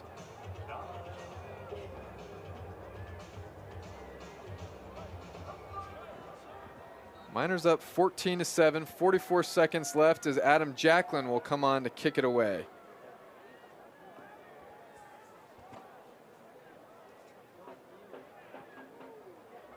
And it's a line drive punt that hits at the 40-yard line, will roll down to the 30-yard line. And another good-looking open field tackle in this football game coming on UTEP side of things. That was Nate Diamond. So Kennesaw State has an opportunity here at their own 40-yard line with 35 seconds left. We've been mentioning how effective Austin Welch has been this season kicking the football for the Owls. 11 of 11 on field goals. 3 of 3 on field goals between 40 and 49 yards. He hasn't attempted anything over 50 yards. So you'd have to think, have to get the ball around at least the 30-yard line if you're the Owls to have a chance to come away with 3 points before the end of the half. We'll see what they do. Bryson has it. Pressure's on. Going to throw it just out of bounds. Maurice Westmoreland came untouched, and Bryson had to get rid of it. Yeah, passing definitely not the strong suit for Kennesaw State. Coming into this game, only 3 passing touchdowns on the season. See if maybe they try and get the ball to Benefield on a screen, trying to just come up with something positive here. And it is on the swing pass to Benefield. Benefield will have a pickup of 9, close to midfield, and it'll be 3rd down. Under 30 seconds to play in the half. Benefield showing great hands out of the backfield, catching that little swing route, getting out of bounds, stopping the clock. This is 17th reception of the season. So 3rd and 2 for the Owls. Miners showing pressure. They bring Chapman off the edge, throwing deep down the field, and some miscommunication there between Bryson and his intended target, and it'll be 4th down. Davis Bryson, a redshirt sophomore. Little miscommunication there. Looks like he was trying to throw a quick fade or go route, nothing there, and we'll have a punt. It'll be Goodman back to receive this punt. He's at the 15. He'll field it at the 10. And fair catch is called, and the Miners will have the football at the 10-yard line, where I expect Skylar Locklear to take a knee on it, as this first half will come to an end with the UTEP Miners leading 14-7 on a half that they outgained Kennesaw State, 218 yards of total offense to just 60 for the Owls. I think if you're head coach Brian Bohannon for Kennesaw State, certainly you're not happy with the way you performed offensively, but to be down just 7 points at the half, Ed, trying to look at the glass half full here. Yeah, absolutely. And, you know, we know that Scotty Walden will have that conversation with his offense. 3 missed opportunities. Down in the goal line, you got to get the ball in the end zone. Surprisingly enough, it doesn't look like UTEP here will take a knee on it. Let's see what they do here. They'll give it to Jackson. Pushes forward for a gain of 4. Miners do have 1 timeout. They will not use it. So instead of taking the knee, instead we'll get Jackson another 4 yards to his credit on the day, and that is how this first half will come to an end, with the UTEP Miners leading the Kennesaw State Owls 14-7. We have your halftime report on the other side of this break. Introducing Tasties. Ooh. They're not just starters. They're party starters. Tasties. Feed the fun. Restoration is more than walls. It's more than paint. It's more than cleaning. That's the thing we'll never forget. For Belfour, it's your memories. It's your life's passion. It's your home. Belfour, restoring more than property. You got the tickets? Vivid Seats has legit tickets for legit fans. From concerts to sports and everything in between. Vivid Seats makes scoring great deals on great seats. Fast, easy, and reliable. When it's something you can't miss, Vivid Seats doesn't miss. With the only ticket company in the game that rewards you for buying. Vivid Seats, official ticketing partner of ESPN. Let's go to our next segment, Fairest Calls, inspired by Geico's fair and fast 24/7 claim service. Do we have to do the Geico stuff while I'm here? Yep, we do. Let's play the clip. Holding, number 53, 10-yard penalty. This literally happens every game. Can we just skip to the action? Nope, nothing but fair and fast claims, just like Geico. Here's the next clip. But I don't play the clip. Pass interference, number 34. Wow, doesn't get any fairer than this, boys. For savings and service, get more with Geico.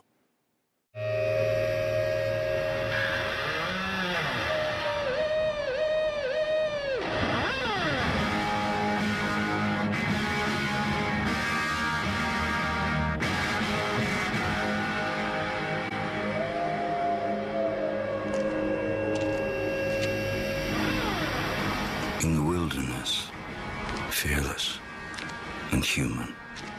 Sauvage, eau forte, the new parfum, Dior. If I was to describe this sandwich in one word, I would say magical. Hi, this is Jamor, and the little thing that I love about the Chick-fil-A honey pepper pimento chicken sandwich is that extra oomph. I go back and forth from the spicy filet to the original filet. Personally, I get into the sweetness of the honey. That's what hits first. Then you have the extra kick from the spicy filet. And then you also have the spice of the jalapeno peppers. The combination alone takes it over the top. It's award-winning in my mind. Real customer paid for their testimonial. This is Formula One! Timeout, timeout! Timeout, timeout, timeout! Listen up, get tight. This is the most important timeout I've ever called. Things are getting out of control out there. And we need to regroup. Hate. Hate is winning out there. Not on these fields. In our communities. On our streets. In our schools. And we need to stop it. So let's take this moment To change the momentum. and call a timeout. On hate. Together. Together.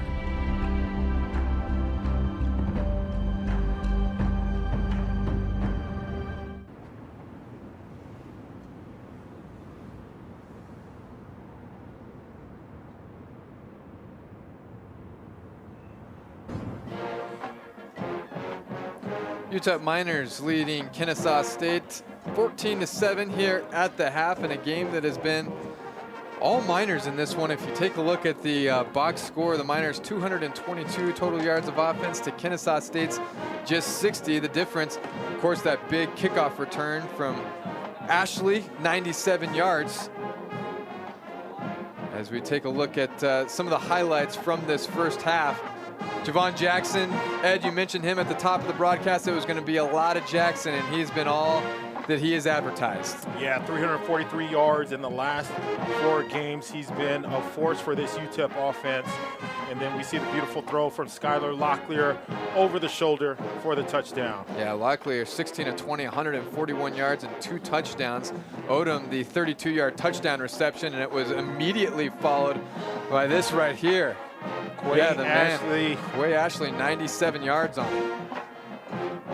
And then you had Trey Goodman, who's been returning punts for the Miners. Unfortunately for UTEP, they've had a couple of times where they've started out with the football in really good field position, have just been unable to do anything with it. They were turned away twice in the red zone with goal-to-go situations. This was the big one here that we thought was a touchdown from Javon Jackson. This was originally ruled a touchdown. It was actually ruled down at the half-yard line. Miners going for it on 4th and goal. Shea Smith entering the game and unable to get in the end zone. But the Miners defense has been great in this game, Ed. Yeah, they have, coming up with the turnovers. Currently ranked number 4 in Conference USA, as we see the pick here in all the flags with the big face mask penalty. Then Skylar Locklear finding Marcus Vincent in the corner of the end zone. Beautifully executed. Yeah, Miners have 9 interceptions as a team so far this season. That is the most since they picked off 11 passes in the 2014 campaign. So Miners defense has been really good this season and certainly have been really good here today, forcing that turnover and holding the Owls to just 60 yards of total offense here in the first half. Miners lead it 14-7. Take a look at action across Conference USA when we return.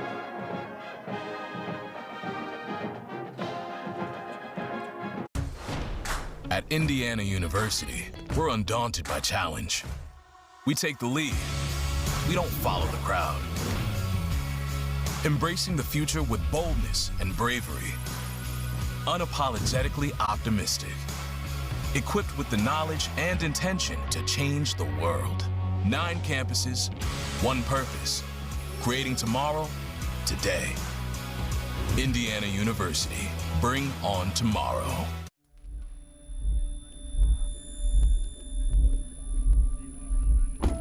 The moment I loved our Subaru Outback most was the moment they walked away from it. Mom! Oh, thank goodness.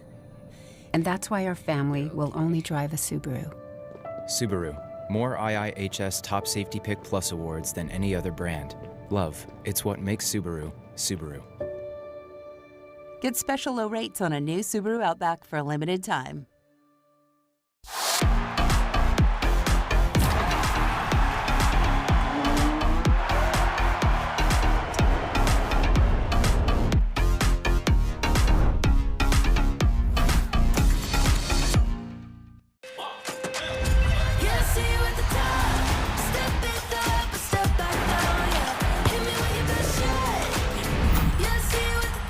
NWSL semifinals today at 3 p.m. Eastern on ABC and ESPN+.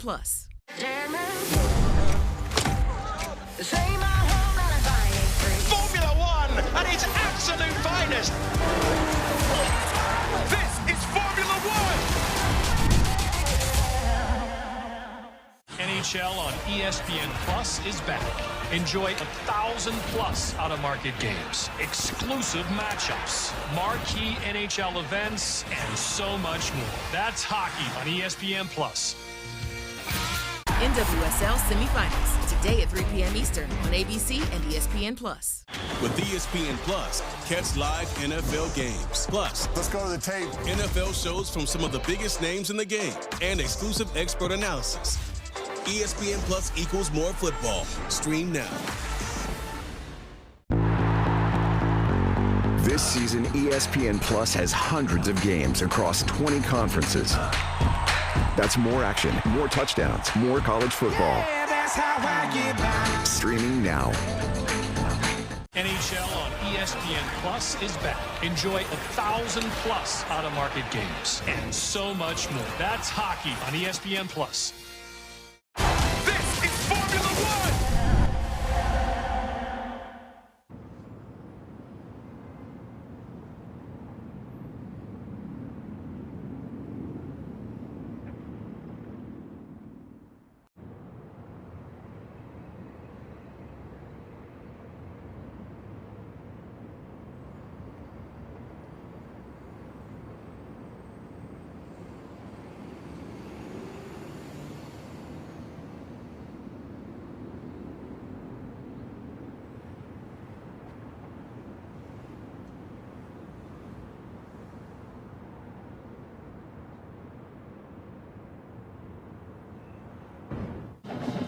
Welcome back to Sun Bowl Stadium, where the UTEP Miners lead Kennesaw State 14-7 in this Conference USA showdown. And coming in to look at some halftime stats as UTEP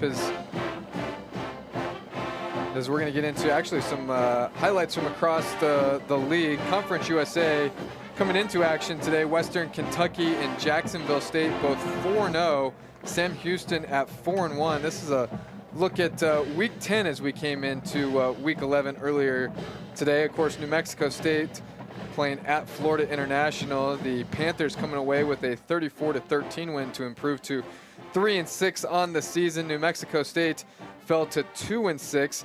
I think Florida International actually playing has a bye this week as New Mexico State, they will host Western Kentucky. That game will be later tonight. Louisiana Tech and Sam Houston. This was a real interesting game back in Week 10, a game that Sam Houston won 9-3 to improve to 7-2 on the year.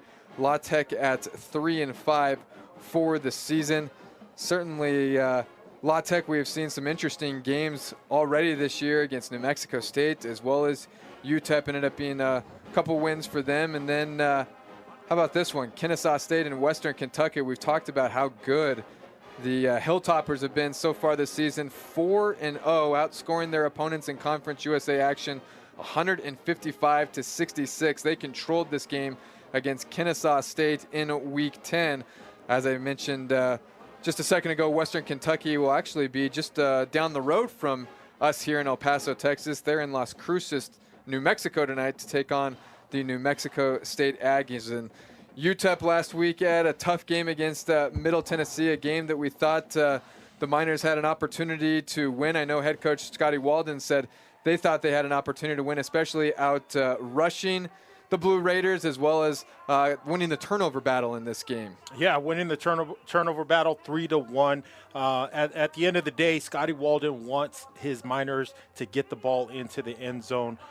They're creating the opportunities like we're seeing here this afternoon against Kennesaw State, but unsuccessful in 3 attempts getting the ball into the end zone. Middle Tennessee winning that game last week 20-13. Taking a look at some scores from across the league this week, Liberty beat Middle Tennessee by a final score of 37-17. So Liberty now bowl eligible once again. They improved to 6-2 on the season. One of those 2 losses coming to the Owls.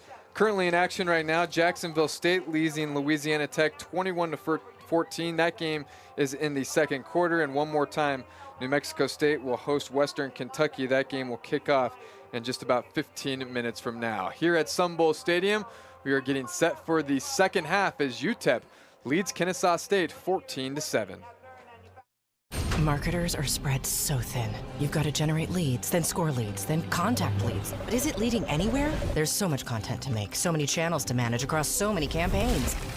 You have to be everywhere, all the time. You're in overdrive. Are you over it? But with HubSpot, it's never been easier to create content that breaks through and campaigns that drive revenue. So impossible growth feels impossibly easy.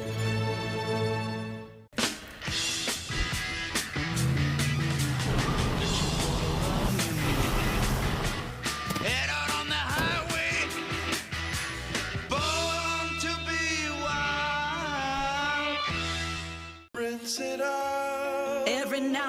I get a little bit tired of the stings that just will never come out. Every now and then I rinse it out. Fights odor in just one wash. Apartments.com has helped millions of renters find their places, and they all have a special place in my heart, which is why I keep a picture of each and every one of them in my wallet. Get in there. Get in there. Oh, holy cats. Wow. Oh, hey, I know all these people. There's Sally, and there's Billy. I'm thinking. Oh, you know you can put these on your phone, right? And miss all this fun? Apartments.com, the place to find a place. If you're one of the 70% of adults struggling with their weight, struggling to access care, struggling to find treatment that works, the problem isn't you, it's your health care. HIMSS clears the path to affordable, personalized weight loss plans for those who need them. Through HIMSS, a range of treatment options, including compounded GLP-1 injections, are currently available and ready to be delivered to your door. Real change starts here with HIMSS. Y'all see this? Patrick Mahomes is saying goodbye. Patrick! People was tripping. Where are you going? He was actually saying goodbye to his old phone. I'm switching to the amazing new iPhone 16 T-Mobile.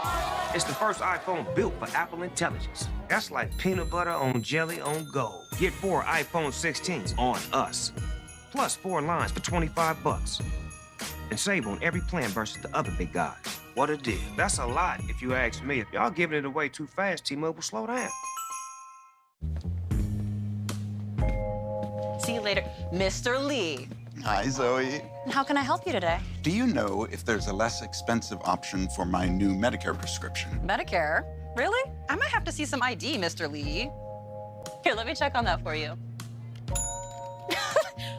Okay, so I'll give your doctor's office a call and then This is not just help with a Medicare prescription. Thank you, Zoe. Anytime.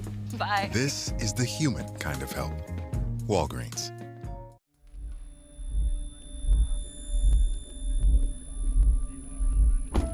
The moment I loved our Subaru Outback most was the moment they walked away from it. Mom! Oh, thank goodness. And that's why our family will only drive a Subaru. Subaru. More IIHS Top Safety Pick Plus awards than any other brand. Love, it's what makes Subaru, Subaru.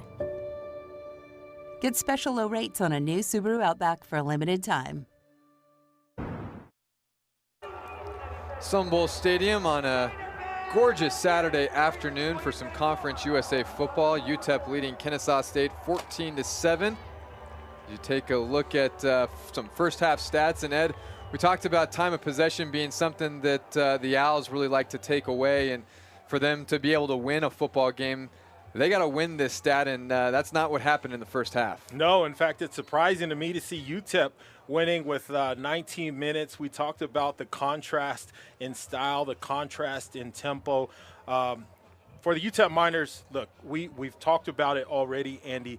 They have to find a way to get the ball into the end zone. For Kennesaw State, look for Gabriel Benyard, the wide receiver. He's battled injuries this season. He came back last week. He has big explosive play potential out at wide receiver. Let's see if Kennesaw State and Brian Bohannon target him in this second half to get something moving on their offense. Just 2 first downs in that opening half for the Owls, 27 yards rushing. Not what you like to see if you're head coach Brian Bohannon, who prides himself on the ability to run the football, control the clock, but just those 2 first downs. Kennesaw State hasn't been able to do much offensively in this one.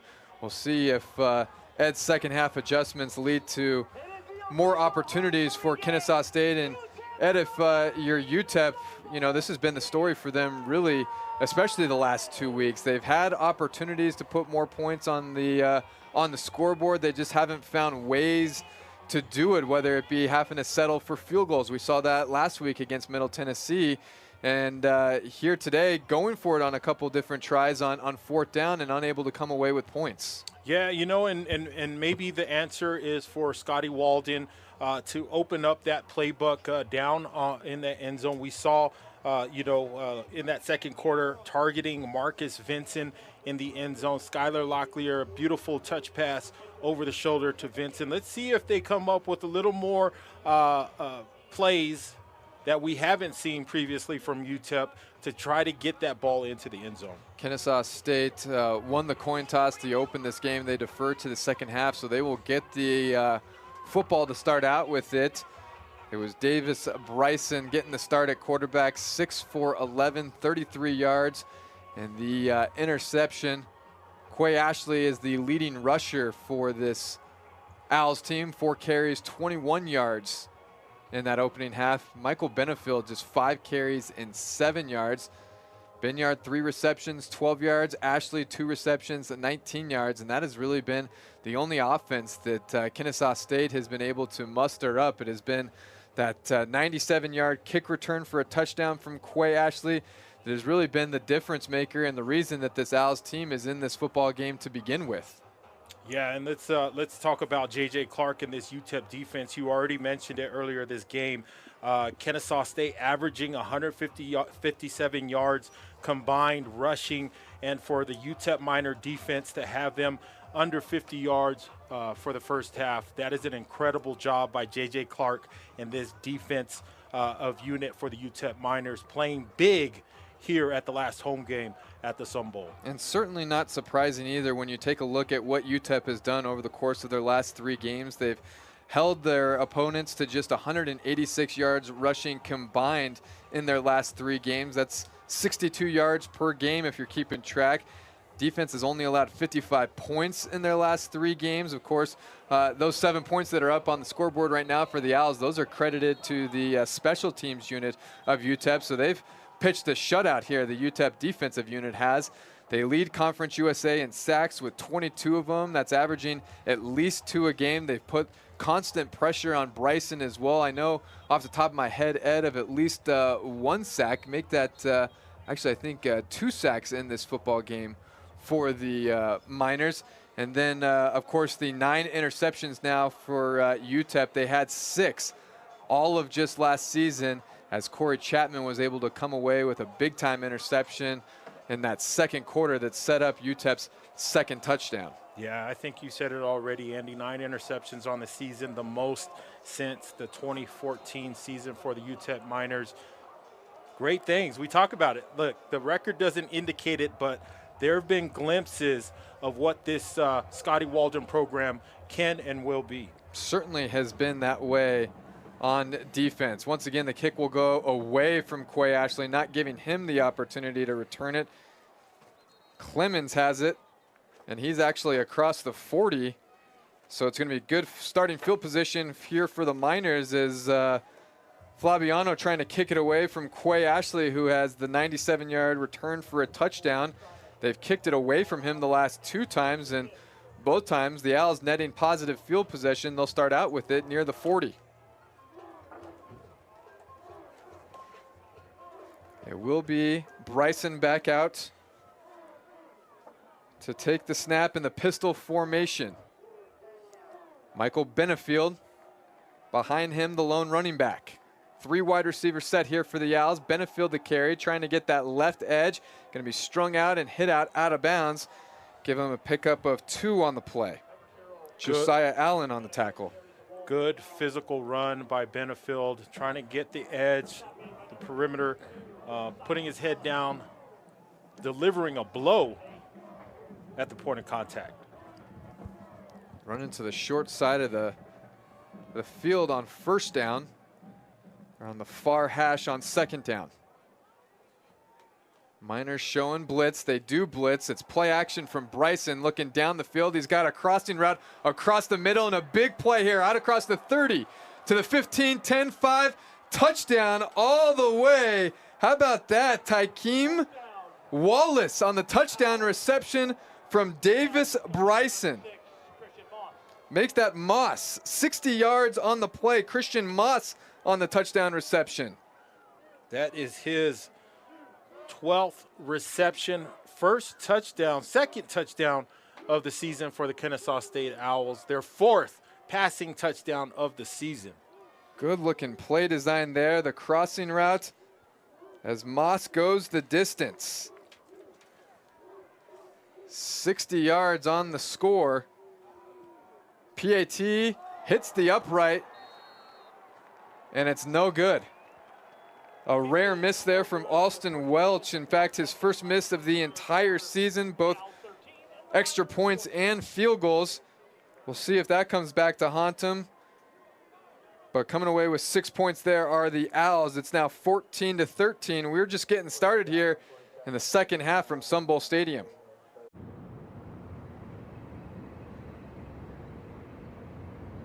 Marketers are spread so thin. You've got to generate leads, then score leads, then contact leads. But is it leading anywhere? There's so much content to make, so many channels to manage across so many campaigns. You have to be everywhere, all the time. You're in overdrive. Are you over it?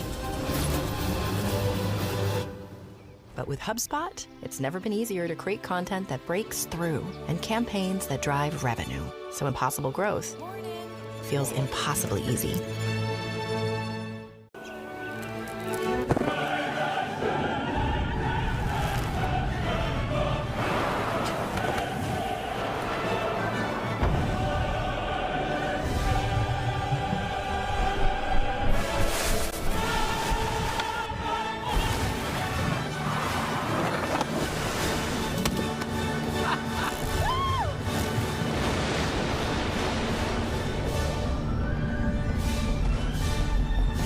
The biggest companies deliver an exceptional customer experience. What makes it possible? 5G solutions from T-Mobile for Business. Las Vegas Grand Prix chose T-Mobile to fuel advanced coverage for over 300,000 race fans and event staff. T-Mobile powers Tractor Supply stores nationwide with 5G business internet. And T-Mobile's network helps AAA get their members back on the road. This is how business goes further with T-Mobile for Business. He's been through a lot. We'll get there. It's okay. You're safe here. Come on. No hurry. Lord, you know it's true. I only wanna be with you. Love begins with trust. I'm not going anywhere. That's why I got a Subaru. The Subaru Forester. Safe, long-lasting, trusted, loved. Oh, it's mesmerizing. I can't look away. Cleaning that greasy mess? And not even scrubbing. Well, fluff my feathers. Dawn Platinum is bringing it. You know it. It cuts through the grease better than their old dish soap. Keep quacking. Platinum breaks down the slimy stuff it would leave behind, removing 99% of grease and food residue. That's why only Dawn is trusted to save wildlife. Yeah. I'd fly south for a clean like that. Dawn Platinum, the better grease getter. Kennesaw State had 60 yards of total offense in the entire first half. They get every bit of that on the touchdown strike there, going from Davis Bryson to Christian Moss. 60 yards on the crossing pattern. The transfer from Virginia Tech making a huge play in this second half. 60 yards on that connection, Ed. Yeah, I'm looking at my notes from Christian Moss, and I have one thing written down. That is speed, and Christian Moss only knows one speed, and that's full speed. A native of Kennesaw, Georgia, so almost a bit of a hometown hero as Kennesaw State's making its transition from FCS to FBS this year. And now the Miners will get the football. We'll see how they respond. A three-play drive results in 6 points for the Owls. Locklear got the completion to Amari White, and White is stopped right after the catch. Give him 6 on the play. Really like this play call on first down. Timing routes, all hitches. Pre-snap read, I know where I'm going with this ball. Skylar Locklear getting the completion on first down. Sets up a second and a long 3. You got the read option there. Locklear decides to keep it. It is across the 40 and out to midfield. Not what you expect to see out of there from Skylar Locklear, but keeps it himself and has a big pickup. Give him 18. Read option. Defensive tackle crashes in. Defensive end crashes in. Skylar Locklear pulls it. Takes it downfield. Nice game by Skylar. And already to line of scrimmage, they're ready to go. Kennesaw State rushes 5. Trey Goodman the completion there. Give him 7 on the play, as that is Goodman's 6th reception of the game. He's made his presence felt early and often. Yeah, great job again. We see this high-tempo offense we've talked about with Scotty Walden. The line already set up, receivers in place, ready to go. 2nd and 4. Jackson is the lone setback for the Miners. Goodman split out wide. This time the completion, no. Looking for Amari White there, and a really good job there from Tyler Hallam breaking that pass up. Great job at cornerback Tyler Hallam with the big physical play here. It was a quick slant right in front of him, and he comes down hard, breaking it up. The 5'11", 190 redshirt junior. Another native of Georgia. Have a lot of them on this Kennesaw State team. Bit of a recruiting hotbed out there as Vincent's in motion. The give will go to Jackson. Jackson getting some help from his offensive line, pushing forward. They're going to be close to a first down. Miners sideline is signaling first down. Kennesaw State's sideline signaling that he's short. The down marker is going to signal that he's short. It's going to be 4th and inches, and we've seen the aggressive play calling from head coach Scotty Walden in that first half, Ed, and all season long. No doubt here, Miners are going to go for it. I would love Scotty Walden to give it to Javon Jackson. He told us earlier this week, Javon has a 600-pound deadlift. Let's see if he puts that power to use here on 4th down. Second tight end brought in the game, that's Martavius Collins. Is you got Jackson on the carry, and Jackson's going to have enough for a first down, just like you called it, Ed. That is incredible strength to move that type of weight, 600 pounds. It shows off and shows that lower half strength for Javon Jackson. And Miners going fast, trying to catch Kennesaw State in the middle of a substitution. And now Locklear's got a man down the field. It's Goodman. Goodman reaching, and he's got the completion. And going to be down at the 1-yard line. There's a flag on the play. I believe that's going to be pass interference as Goodman comes away with that, even despite the penalty. Give him 37 on that pickup. Excellent job, Skylar Locklear. We've already seen this. Trey Goodman with the step, brings it in, contact all over the place. Great concentration. It is pass interference on the play. That was the call. The penalty is declined. And how about that? Trey Goodman. Already his 8th reception in this football game. Miners are knocking on the door. The give to Jackson. Jackson putting his head down, reaches across the goal line, and he's in for a UTEP touchdown.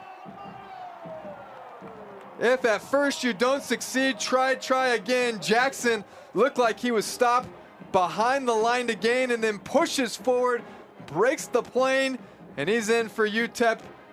Go-ahead touchdown there for the Miners. As a former running back, you got to give love to this offensive line. Javon Jackson finding the crease, getting the ball into the end zone.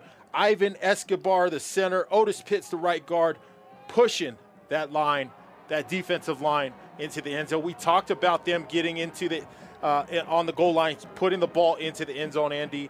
Great job by UTEP there. No doubt about that, and the PAT attempt by Buzz Flabiano is good, so that makes it an 8-point lead for this UTEP Miners team. They lead 21-13. We got some action here at the Sun Bowl all of a sudden. 11:23 to play in the 3rd quarter. At UTEP, everyone has the opportunity for an incredible future. With 170 degree programs, unparalleled research opportunities, exceptional affordability, and abundant scholarships, UTEP students are ready to take on the world and achieve their dreams. Enroll today and pick your future at UTEP. Hit by an 18-wheeler? Call Cesar. Cesar Ornelas Law is the law firm that fights to get you what you deserve from the insurance company.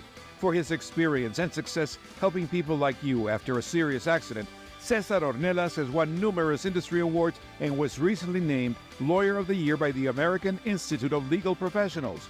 Call Cesar 915-8000000. If you've been injured in a serious accident, call now. Cesar is here to fight for you. Call 915-8000000. I'm a tailgater tailgating to get to my tailgate. But you're so busy watching me tailgate that you don't see the one in front of you. And if you cheaped out on your car insurance, well, it might not pay for this. So be better protected with Allstate.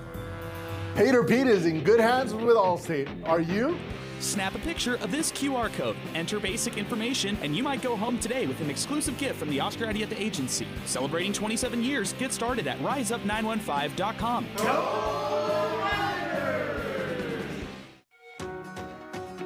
You're raising up the future generation. You're raising future doctors, lawyers, football coaches. What you do is important. If there's anything in my life that I ever need, I know I can turn to him. To where everybody in my class understood that it's okay to be different. She just made me more comfortable in my own skin. You know, made me into the man I am today. So I really appreciate them, and I love them forever. She taught us stuff in school and outside of school. Thank you, teachers. Great teachers. Great teachers change lives. UTEP matching Kennesaw State's scoring drive with a scoring drive of their own. 8 plays, 75 yards. It took a little under 3 minutes off the game clock, and all set up by a 37-yard completion going from Skylar Locklear to Trey Goodman, who all of a sudden 7 grabs for 83 yards in this game. And it was Javon Jackson putting his head down and coming up with the rushing touchdown to give the Miners an 8-point lead. This kickoff this time will go deep, and it'll be fielded by Ashley. Some trouble fielding it inside his own 5, picks it up, now has it across the 15, and is tackled at the 20-yard line. And that is where the Owls will start with the football. How about the deep ball from Skylar Locklear has looked really good in this football game. Ed now 19 of 24, just shy of 200 yards passing in this one, but you had the touchdown pass to Odom that he dropped over the top, and then virtually the same part of the field there to Goodman. Yeah, great. Skylar's done a great job dropping it over the shoulder of the receivers this afternoon. Let's see if they go back to that here after when they get the ball back. This is Bryson keeping it himself, tripped up, and man, lucky for the Miners there, because it looked like he had some space had he not been tripped up on the play, but gets 13 on the quarterback keeper, and the Owls have just their 3rd first down of this football game. Brian Bohannon talking about Davis Bryson and his athleticism. You see the burst of speed that he has getting the ball outside.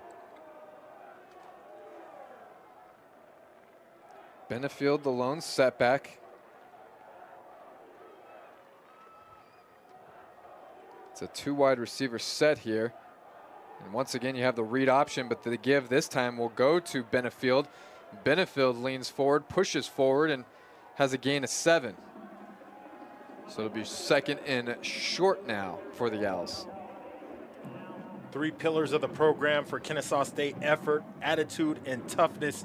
That is Michael Benefield showing off that toughness, running the rock. Once again, all set up by that read option. It's worked well the first 2 plays of this drive.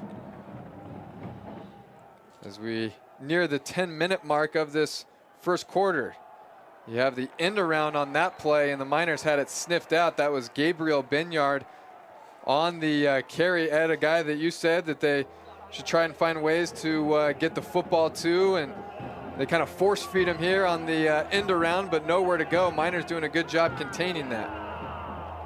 And who else? Corey Chapman. Jet sweep. Corey Chapman reads it all the way, maintaining leverage, getting Binyard in the backfield.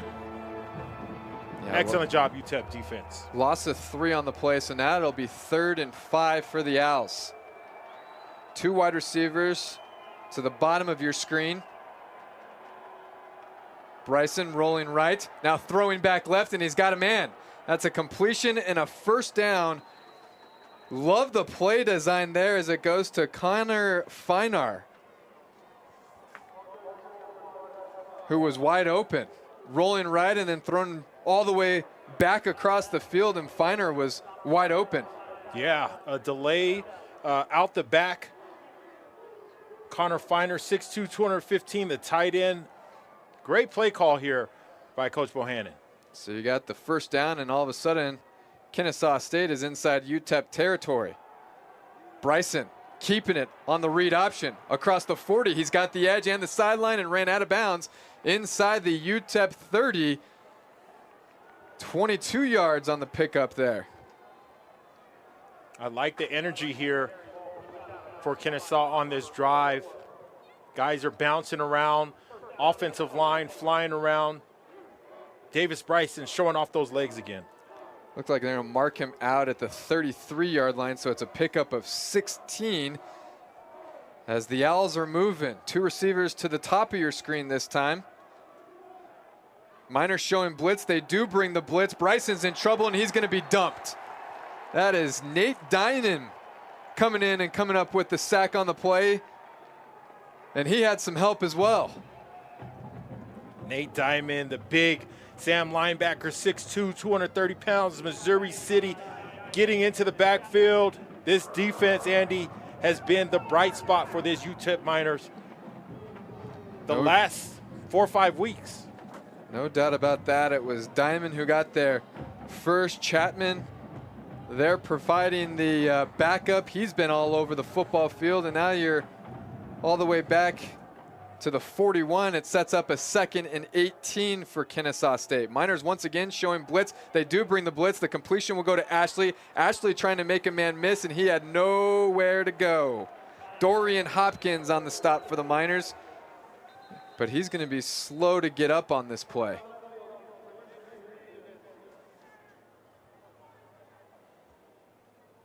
Miners bringing the pressure off the edge. A good job from Hopkins, able to make the stop on Ashley, but was shaken up on the play as it happened. As the UTEP training staff will check him out.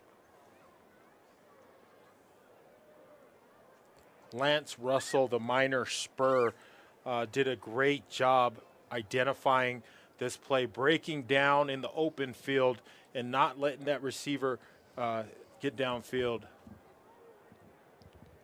Tough to see Dorian Hopkins out. He's been such a staple on this defense. Yeah, and looked to be in some pain. I couldn't tell exactly what he was favoring on that play. 7:07 to play in this 3rd quarter.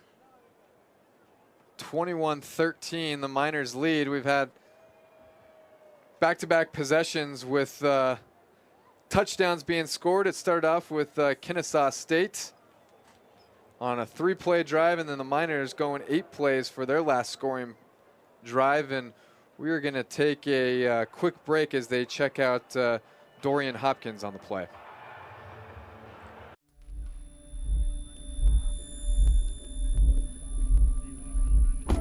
The moment I loved our Subaru Outback most was the moment they walked away from it. Mom! Oh, thank goodness.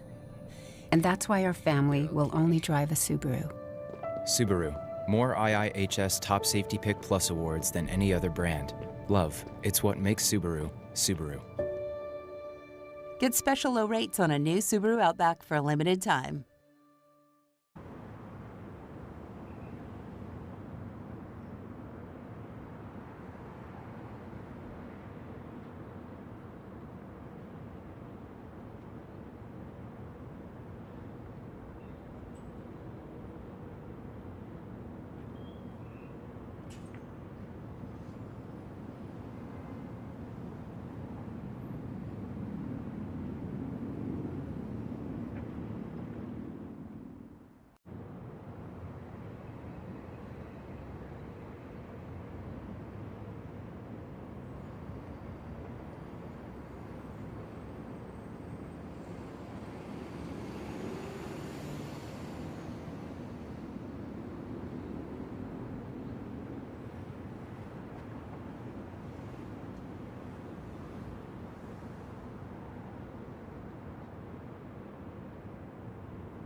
Dorian Hopkins was able to walk off under his own power. He is in the medical tent for UTEP, but good to see he was able to make it off of the field as Kennesaw State is now looking at a 3rd and 16, ball at the Miner 39-yard line.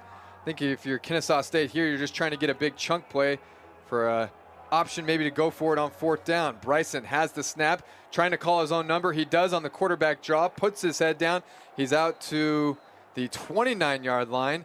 So it'll be 4th down, but instead of 4th and extremely long, it's just 4th and long. 4th and, we'll call it 8.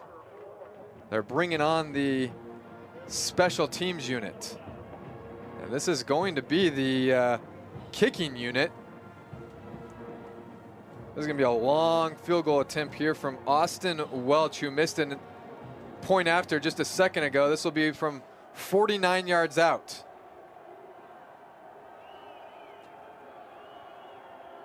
The snap is good. Hold is down. Kick is up, and it is going to be just outside of that right upright. No good. And the Miners turning away. Kennesaw State empty-handed there, and now Austin Welch's 2nd consecutive miss after not missing a kick all season. I thought he turned that one just inside the right upright, but it was just wide right. And the Miners are now going to have good field position. They'll start out with the football at their own 31-yard line.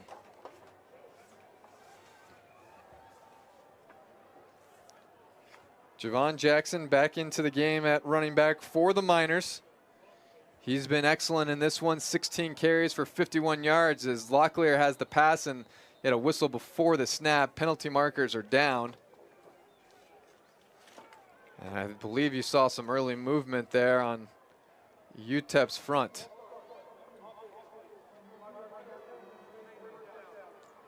So back him up 5 yards. And it'll be 1st and 15 for UTEP.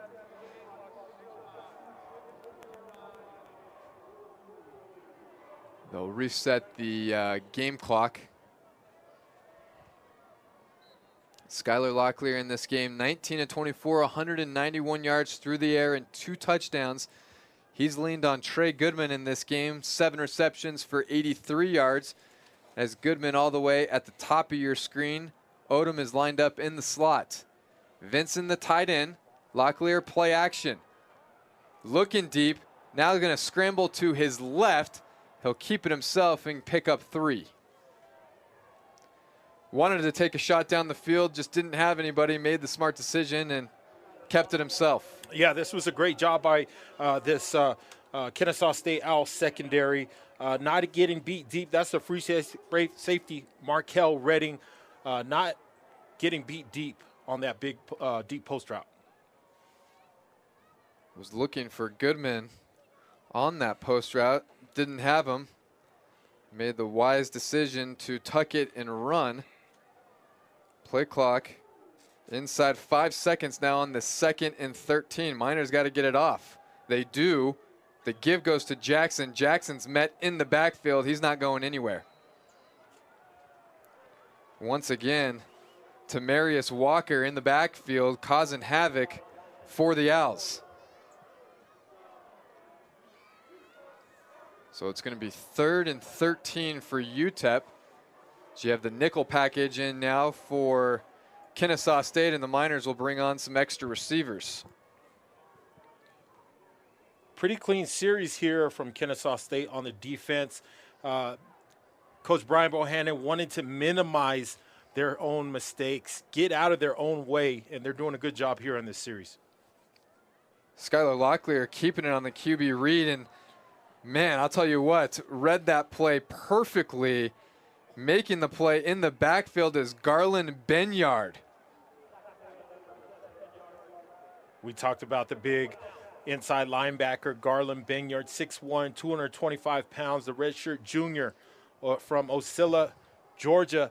Getting into that backfield, Andy, 7 tackles for loss coming into this game, 6.5 of them the last 3 weeks. Really good job there of also wrapping up that leg of Skylar Locklear, making sure he didn't get away. Adam Jacklin on the punt for UTEP. It's a low lining kick, crosses the 40, And it's going to be out of bounds at the 35-yard line, and that is where Kennesaw State will take over. So after consecutive touchdowns from the Owls and then the Miners, now we have a couple of punts. And the Owls will look to get something going on offense. It's been tough sledding for this Kennesaw State team on offense, aside from that 60-yard touchdown completion to begin the third quarter that went from Bryson to Christian Moss. They had the football in UTEP territory their last time out, but the big sack for UTEP put him back behind the change and unable to do really anything with it. Missed the 49-yard field goal. And that is where we stand right now with under 4 minutes to play in the third quarter. Got a whistle and a timeout.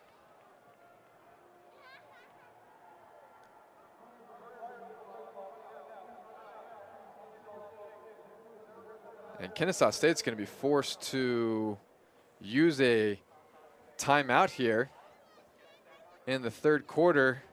Not sure if they didn't have the right personnel in there, Ed, but certainly as a head coach, don't like to take those type of timeouts when you may need them in the second half. In the first half, hey, use them at your discretion. You don't really, you don't get to carry them over, of course, to the second half, so you use them when you want to make sure you have the right guys in. But in the second half, those timeouts can be so much more valuable. Yeah, it could cost you a ball game, and hopefully, you know, it won't for Kennesaw State, but definitely don't want to give up timeouts like that this early in the second half.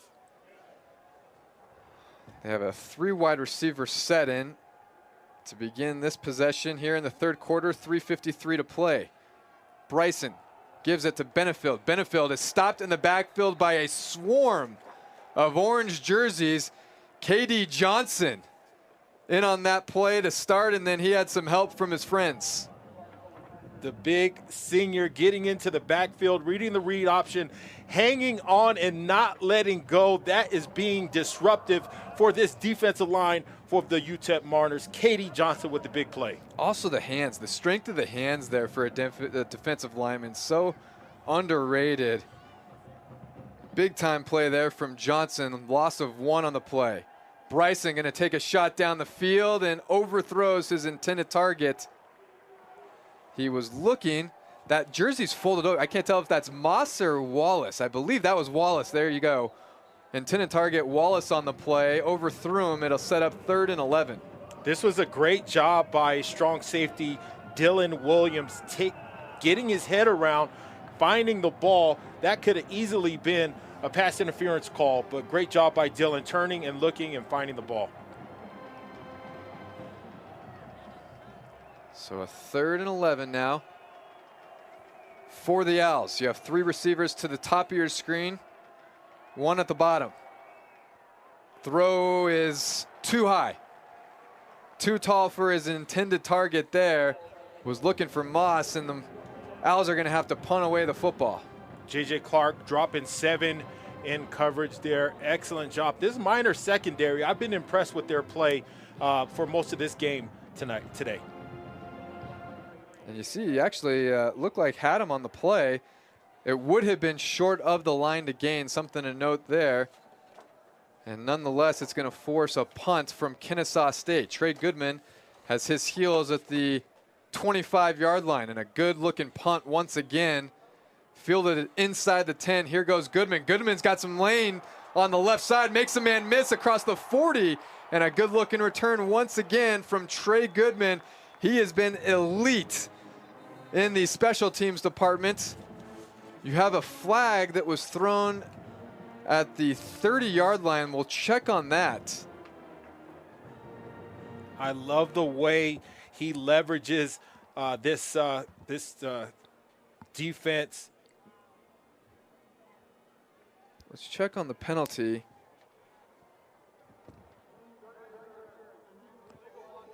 And it's going to be all not for Goodman. So the 34-yard return on that play is going to be negated by a block in the back. And that'll back the Miners all the way up to their own 20-yard line, where they will start out with the football. 2:52 to play in the third quarter.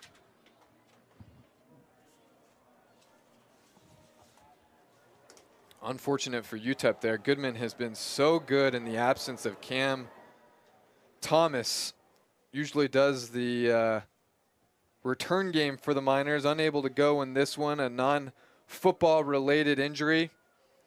Goodman's been very good returning the football the last 2 games for UTEP. This time it's Joshua Dye getting the carry, first carry of the game for Dye, the 5'11" redshirt freshman from Gilbert, Arizona. Remember, the Miners thin at the running back position. This time Locklear wants to throw it, doesn't have what he's looking for. Gonna fumble the football, and the Owls are on it. Locklear wanted to get the screen out to Goodman. They had it set up, but Kennesaw State read it perfectly, so then tried to call his own number and coughed up the football, and the Owls were all over it. Yeah, here's a read option. Wants to go out to the bubble screen, decides he doesn't like it, tucks it, and gets punched out from behind. That was Wandarian Silas forcing the fumble off of Skylar Locklear's backside, and all of a sudden the Owls are in business here. They'll have the football at UTEP's 22-yard line, and we'll see if Kennesaw State can take advantage here. Big turnover there, and the takeover coming for the Owls.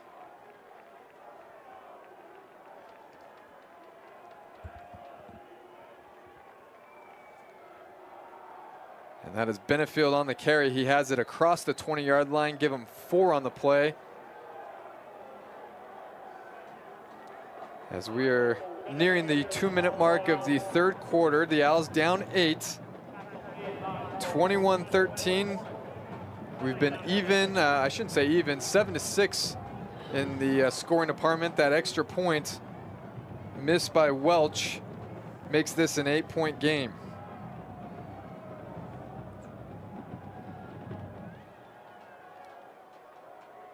Benefield on the carry again, and it's Nate Diamond stopping Benefield in the backfield. And that is gonna lose 4 on the play, so now it'll be 3rd and 11. All out blitz. Nate Diamond sees it all the way. Benefield didn't have a chance. Penetration of this offensive line. Great call and great execution by this UTEP Miner defense. And the defense will bring on a couple extra defensive backs here on 3rd and 11 to match the 4 wide receiver set from the Owls. 3rd and 11, a big third down here for Kennesaw State. Miners rush 3. He's got Bohannon, and that is a completion and a first down for the Kennesaw State Owls. Blake Bohannon on the completion, the son of head coach Brian Bohannon. It's 18 yards, and it'll be 1st and goal for Kennesaw State. Coming into this game, Blake Bohannon, 15 catches for 167 yards. Just a quick fade down the middle. Great job by Davis Bryson, putting it at a place only Bohannon can get. Bohannon's the only wide receiver in the game now. 3 tight end set here from Kennesaw State. It's Benefield in the backfield. Bryson has the snap. They're running option to the right side. The pitch goes to Benefield. Benefield's got the lane, and a walk-in touchdown for Kennesaw State. And they're a 2-point conversion away from tying this football game.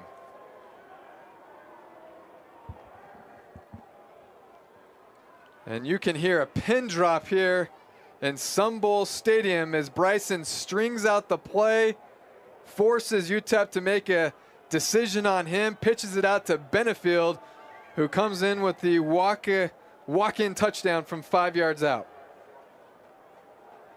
Really good patience by Davis Bryson, attacking on that speed option and getting it to Benefield. It's just a race to the end zone. Big time 2-point conversion here coming up for Kennesaw State. They're going to try the throwback. Bryson has the tight end, and the 2-point conversion going to Carson Kent. And just like that, we are all tied up at 21 apiece. The second time we've seen this throwback, Andy. Carson Kent sneaking out the back of the end zone. This is, I'll tell you what, Davis Bryson hasn't thrown that many balls this year. He threw a dime And also had to buy just a little bit of extra time there with Corey Chapman closing in on him. Really good job. Ends up finding pay dirt on the 2-point conversion, and we're all tied up at 21, and that all made possible, of course, on the turnover forced by Kennesaw State's defense. Skylar Locklear, the fumble, and it turns into 8 points the other way. We got ourselves a football game.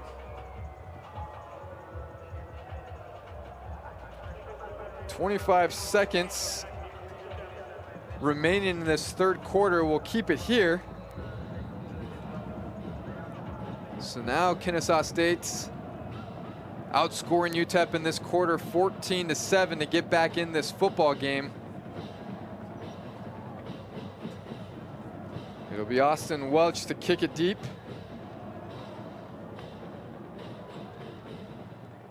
And this will go out through the back of the end zone. Miners will start out with it from their own 25 with those 25 seconds remaining in the quarter.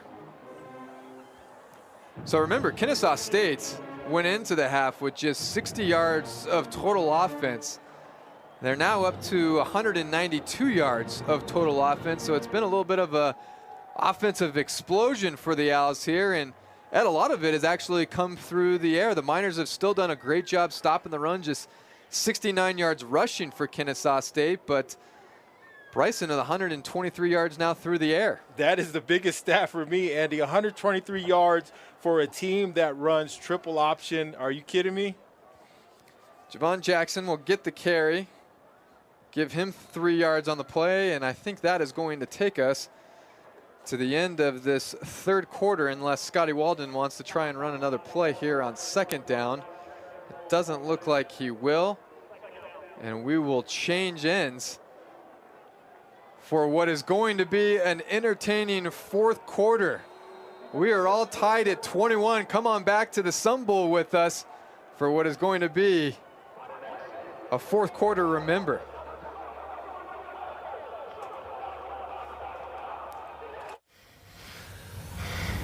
Moving the whole world forward starts by pushing yourself. Reaching for the strength to turn what could be into what is.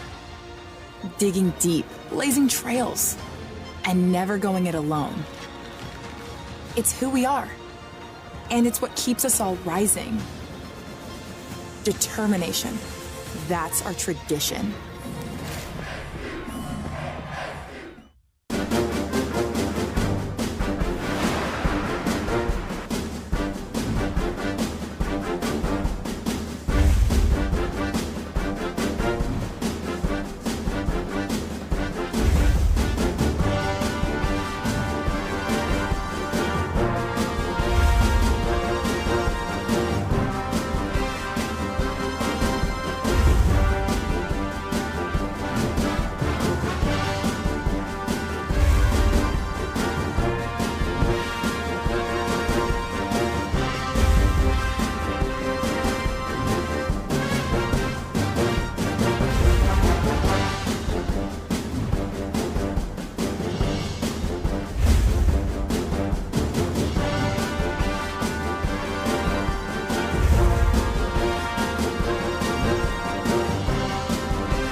Student athletes, we push ourselves to be our best. On and off the field. When the game is on the line, mental health matters. It's okay not to be okay.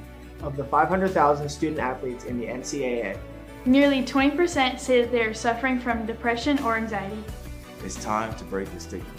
Strong minds lead to strong performances. Let's support each other and talk about mental health. Together, there are no limits on us.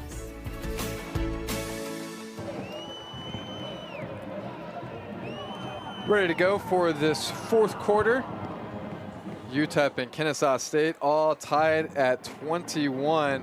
And I want to go back to that scoring drive for Kennesaw State. And, you know, we mentioned that this passing offense for Kennesaw State has struggled throughout most of the season. But, man, 2 big-time completions, 3 if you include that 2-point conversion. And really the one that I wanted to talk about, the one to Bohannon. I mean, that set everything up on a big 3rd and 11, a pickup of 18. Yeah, Blake Bohannon, Coach Bohannon's son, originally started as a walk-on, earned a scholarship. It was a beautiful pass, fade down the sideline, beautifully thrown ball from Davis Bryson, but that initiated that scoring drive, getting that completion to Bohannon down on the left side of the Sun Bowl. Actually talked to head coach Brian Bohannon about the opportunity he's had this season to coach both of his sons. Of course, you had Braden Bohannon as well, who is a backup quarterback on this team, another walk-on, and then you mentioned Blake being able to earn the scholarship, but said that he maybe hasn't spent as much time as he should kind of reflecting on how rewarding of the experience this has been, but will at the end of the season, and just says that they've just had a lot of fun this season, and their decision to come and play for him at Kennesaw State. And man, Blake coming up with a big time reception on that scoring drive. As the give here goes to Odom on UTEP's 2nd down play, and that's going to be a loss of 1 on the play, so it'll be 3rd down for UTEP. Darnelius Johnson maintaining his leverage here, getting the tackle. Excellent job staying sound in his defense, making a play for Kennesaw State. No, it's early in this 4th quarter, but this is a big 3rd down for UTEP, starting to lose a little bit of momentum in this football game. Goodman in motion, bottom of your screen. Locklear has the snap, pressured, now thought he was gonna keep it. He's got the completion to Amari White. I don't see any flags down. Man, Ed, he came awfully close to that line of scrimmage, but was just behind it, and a big looking pickup there to Amari White, give him 22 on the play. As long as any part of his body is behind the line of scrimmage, on the line of scrimmage, this is a valid throw. Great job, Skylar Locklear, finding the open man, getting the ball downfield. That's the energy, that's the spark this offense needs. Some great awareness there from Locklear of knowing exactly where he was on the football field, and it turns into a huge gain to Amari White. Javon Jackson has the carry on 1st down. He'll pick up a couple. And we have another injured player on the field. Looks like have an injured Al. Trying to see if I can recognize the number. I think 94, I believe that is Jordan Miles. 6'2", 245-pound defensive end from Indianapolis, Indiana, a redshirt junior on this team.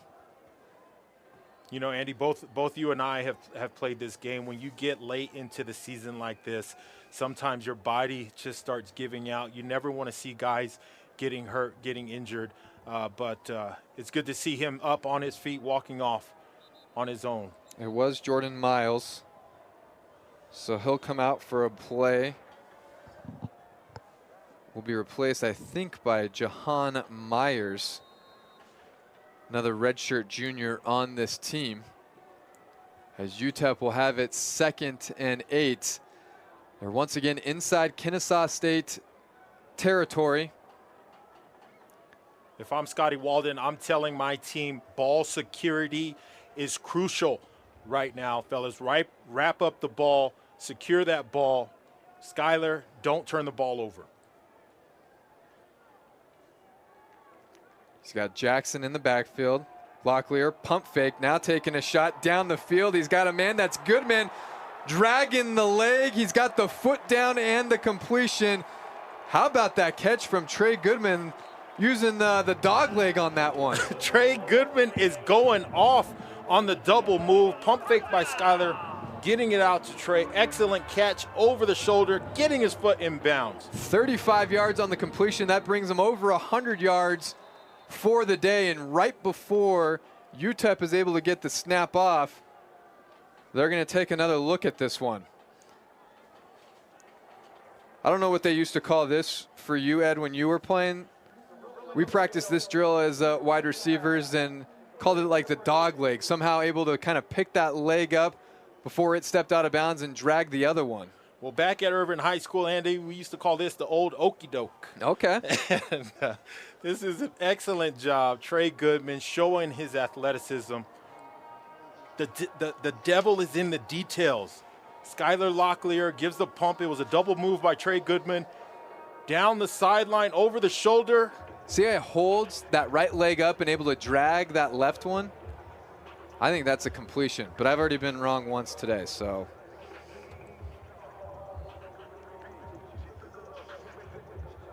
I guess the question here, as he drags that, did he hold on to the ball and maintain possession the whole way through? I don't see the ball moving at all on that angle. Remember the one that they overturned on the Javon Jackson would-be touchdown. It took quite a while for them to look at that replay. I'm paying attention to the ball here. At what point does he secure the football?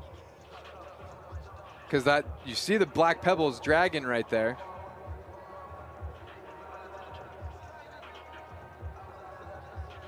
And the ball can hit the ground as long as there's no movement. But I think they're trying to decide whether that foot is in or on the white line before he has possession of the football. And the longer this takes, the more you think like, okay, well, what should the clock be set at? Where does the ball need to be if we need to overturn it? And the call on the field will stand. So I'm 1 for 2 on the day. And Trey Goodman, man, 8 receptions, 118 yards. He has come up huge for UTEP. And now the Miners will have it 1st and goal from the Kennesaw State 9-yard line. And if you're the Miners, you got to find a way to come up with 6 points. This is the first 100-yard game for Goodman since October of last year. It came against North Alabama while Goodman was with head coach Scotty Walden at Austin Peay. So a bit of a milestone game here for Trey Goodman. Miners have it 1st and goal. Vincent the motion man. The give will go to Jackson. Jackson up the middle, puts his head down, and tough running is going to get him inside the 5, down to the 3.5-yard line. Love the way Javon Jackson got downhill fast, putting his foot in the ground, getting north and south, driving this ball closer to that goal line. Speaking of fast, Miners already at the line of scrimmage. Jackson's got it once again. Head is down, pushing forward, but met nearly at the line of scrimmage. Had a host of Kennesaw State defenders on the tackle. Credit Johnson with the tackle, Danelius Johnson. And now it is 3rd and goal, and look who's coming in at quarterback for the Miners. This is Shea Smith, an El Paso native. He was denied on 4th and goal in the first half. Let's see what he does at quarterback here. Ball is marked at the 3-yard line. Miners will shift. Smith is alone in the shotgun. He's got the snap. Fakes the pitch, he's got the corner to the edge, and he's into the end zone for his first collegiate touchdown. Shea Smith calling his own number, and he walks into the end zone to give the Miners the go-ahead score. You gotta love to see this, see it, Andy. Shea Smith, the 6'2", 215-pound freshman right here, Franklin High School, one of my Stansbury certified players' father, Paul Smith, a 9-year NFL veteran. Shea has all the tools. You see the athleticism, getting the ball into the end zone for his first career touchdown. And the PAT is up and good. UTEP takes a 28-21 lead. And how about the play design there from Scotty Walden, once again, not being turned away in the red zone. Miners have a lead, 28-21, 11-10 remaining in this one.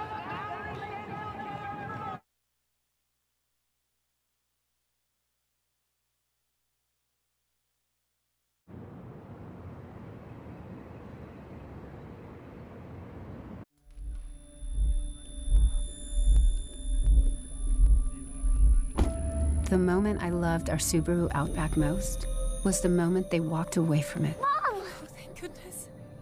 And that's why our family will only drive a Subaru.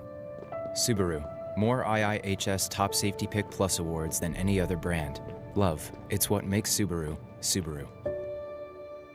Get special low rates on a new Subaru Outback for a limited time.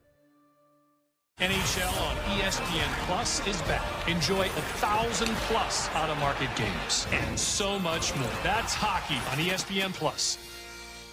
With ESPN Plus, catch live NFL games. Plus, let's go to the tape. NFL shows from some of the biggest names in the game and exclusive expert analysis. ESPN Plus equals more football. Stream now. This season, ESPN Plus has hundreds of games across 20 conferences. That's more action, more touchdowns, more college football. Yeah, that's how I get by. Streaming now. NWSL semifinals today at 3 p.m. Eastern on ABC and ESPN Plus.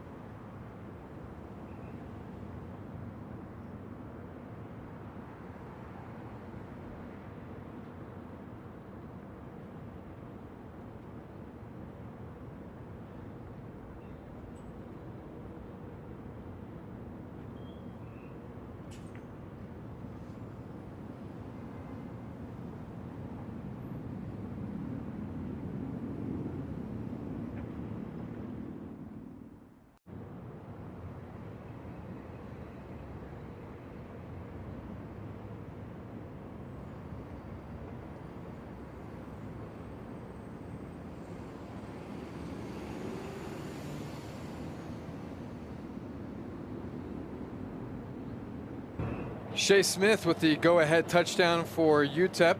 Miners leading 28-21. A little over 11 minutes to play as this kick will go through the back of the end zone.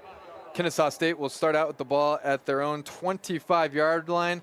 8 plays, 75 yards. It took 4 minutes and 15 seconds for UTEP to reclaim the lead, and it was capped off by a Shea Smith 3-yard touchdown run, but it was the big play from Trey Goodman, and he's been full of them in this football game.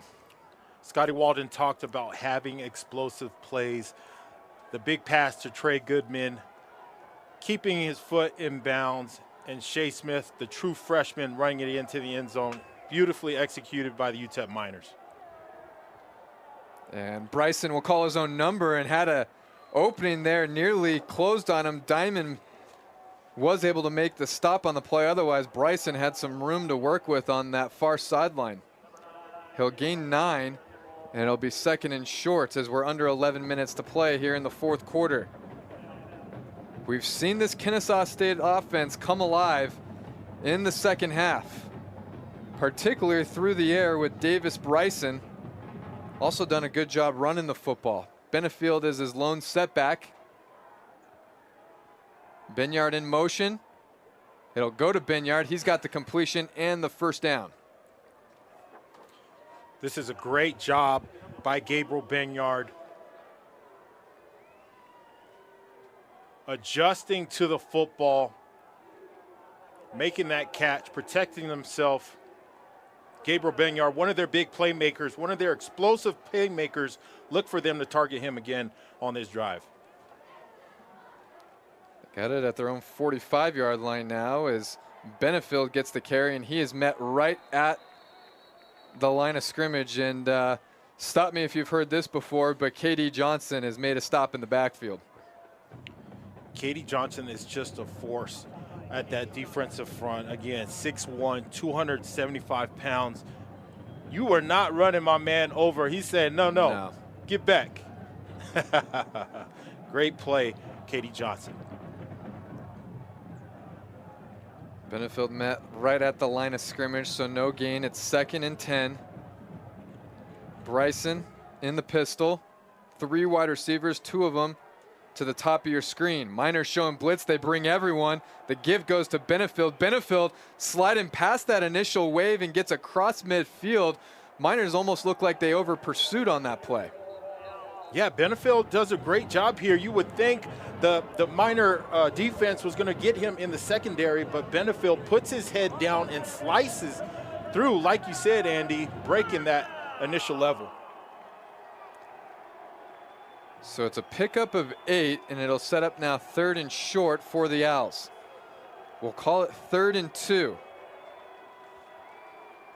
Benefield has the carry. And the second effort's going to give him the first down. He was initially popped in the backfield by Johnson, but unable to hold on to him.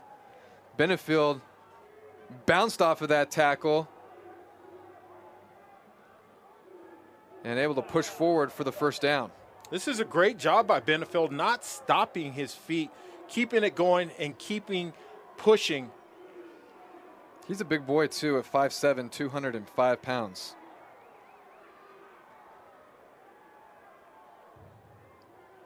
We're inside 8 minutes to play in the fourth quarter. Bryson, the snap, will keep it and nowhere to go.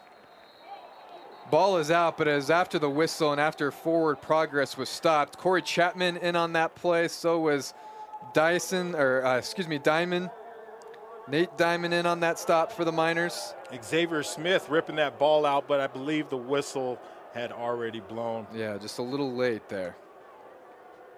It was Chapman who originally stopped that, made sure he wasn't able to bounce that outside. No gain on the play, 2nd and 10. 2 receivers to the top of your screen. Give. I think that was Ashley who has checked in at running back for the Owls. It was. A short pickup for him is going to set up a 3rd and long situation for Kennesaw State as they are in UTEP territory. That was a great play by Miner defense captain Maurice Westmoreland, identifying the run, getting his arm out, not letting Benefield or Ashley.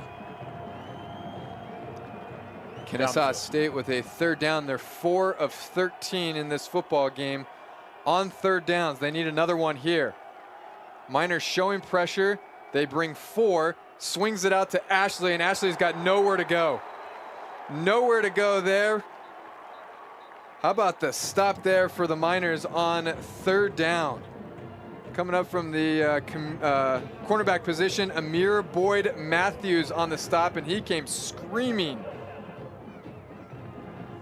Excellent job here of playing downhill, getting downhill fast. Amir Boyd Matthews, big physical play for this UTEP Miner defense, forcing a 4th down. And he lost 3 on the play, so really you have no choice here. Despite being in UTEP field, in UTEP side of the 50, they got to punt it away. It's a high kick,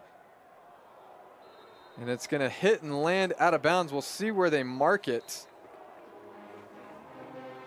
Going to mark it at the UTEP 14-yard line, and that is where UTEP is going to get the football with under 6 minutes to play.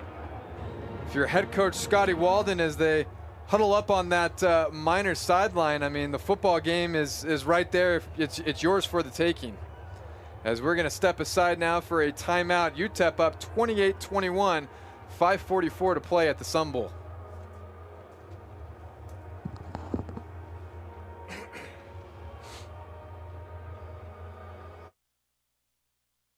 Unity, solidarity, and respect are more than just words. They are values to live by. When we embrace our differences, we become stronger and lift each other up. Together, we can be unstoppable. Join us in championing diversity, equity, and inclusion in college athletics and beyond. Now is the time to make a difference. This is our chance to make a better tomorrow, because when we work together as one, we can achieve greatness. Together, there are no limits on us. If you've been a part of the Conference USA community for years, we're happy to have you here. If you're new to us, welcome. No matter when you got here, know this. You're part of more than a college athletics conference. You're part of our community. As we begin a new chapter, we do so with the energy of our members. FIU, Jacksonville State, Liberty, Louisiana Tech, MTSU, New Mexico State, Sam Houston, UTEP, and WKU. Every school, every town, every alumni and fan is an essential part of who CUSA is today. All equally important in taking us to the next level. As we make progress, you'll see our impact firsthand on the teams and towns you love. So hop on because we're heading up.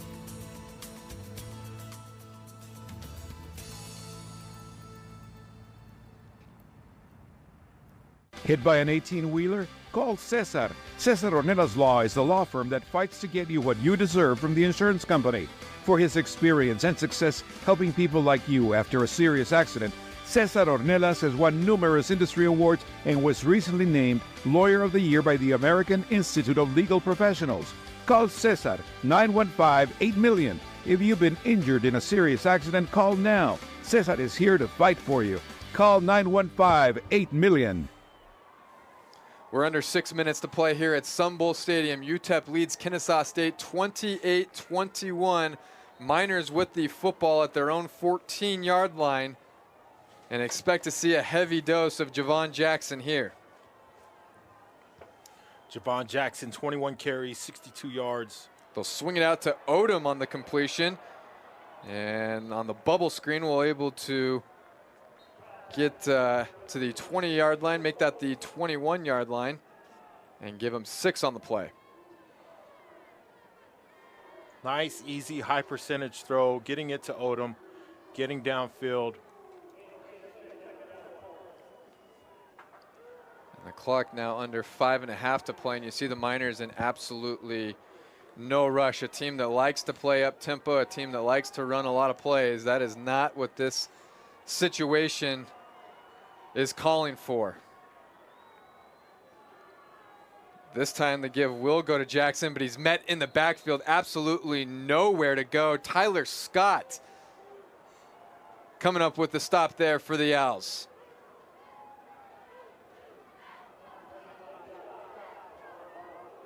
As we are now under 5 minutes to play, so if you're Kennesaw State, this is the biggest play of the second half here. Miners bring in a couple extra wide receivers, so you see Kennesaw State will also make some substitutions here. That was a big personnel change by Kennesaw State. Yeah. Play clock at 2, at 1, and you're going to get UTEP to call a timeout. So just as big a play as this is for Kennesaw State, head coach Scotty Walden of this UTEP Miners team, first-year head coach Scotty Walden, thinks it's just as big on the offensive side as well. And we'll get to that third down play when we return. 28-21, 4:20 remaining here at the Sun Bowl. Introducing Tasties. They're not just starters. They're party starters.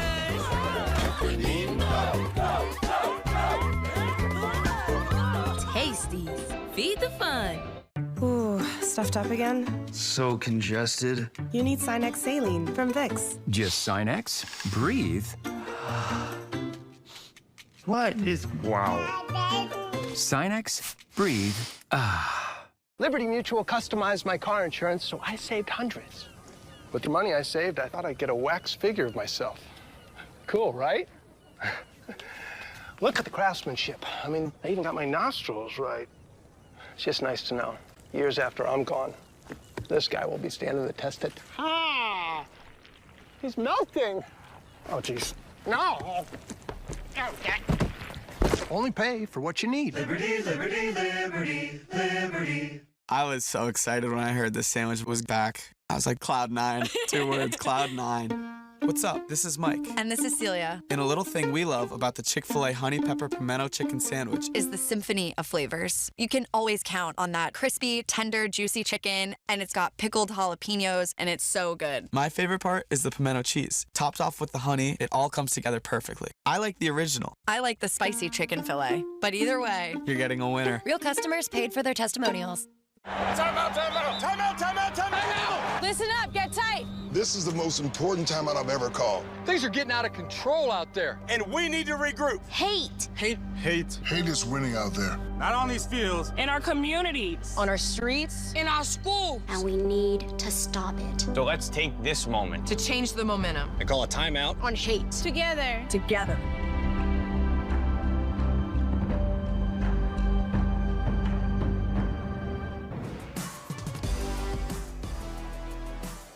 College football here at Sun Bowl Stadium, and we have A huge 3rd and 4 for the UTEP Miner offense, up 28-21 with 4 minutes and 20 seconds to play in this one.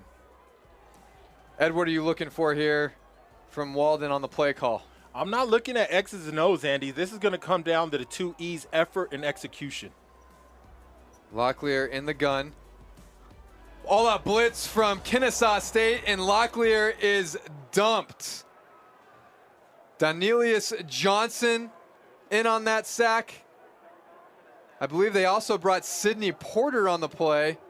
Great play call by defensive coordinator Greg Harris. Skylar Locklear didn't see it coming. No, came from his backside, had no idea. I guess the only positive out of that play is it's not an incomplete pass, so the clock still running as we are now inside of 4 minutes to play, but also the loss of yardage is huge as the Owls look to have good field position to try and come up with a game-tying score. Miners run the play clock all the way down to 1. Punt is away. And we're going to have a return here for Kennesaw State and a lane to go. Bouncing it outside, making a man miss, and a huge play there as Javen Williams coming up with a huge return for Kennesaw State. We've seen 2 or 3 big returns from UTEP in this football game, and now Williams setting up the Owls. 35 yards on that return. What an explosive play. Catches it off of a hop, gets upfield, making guys miss, Andy, turning on the boosters.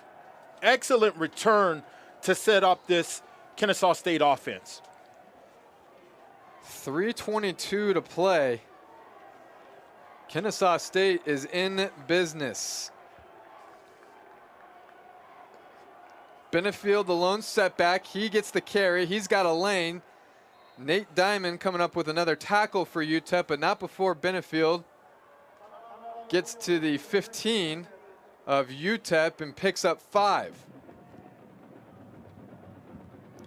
And that's Katie Johnson who's shaken up on the play for UTEP, the big Miners defensive tackle who has been absolutely huge in this football game. He's going to have to come off for at least a play. They'll check him out. Yeah, watch Katie Johnson on the cut block.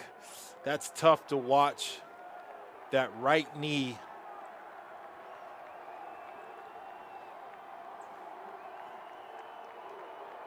Bryson in the shotgun. Pistol formation. Benefield leaving forward. It's going to be Bryson who calls his own number. He's got the corner and will scoot his way into the end zone. Touchdown, Kennesaw State, and they are an extra point away from tying this football game. 18 yards on the score there from Davis Bryson, who has had a monster second half.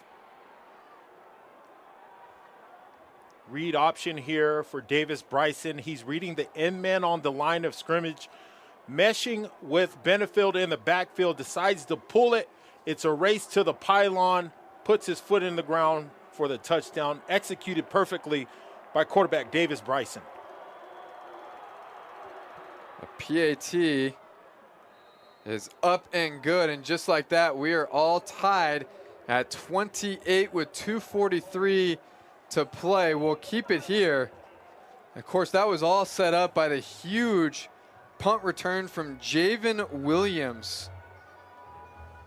And then Bryson calling his own number on the read option. He had the corner, and you said it, Ed, a race to the pylon, and that's a race he doesn't usually lose.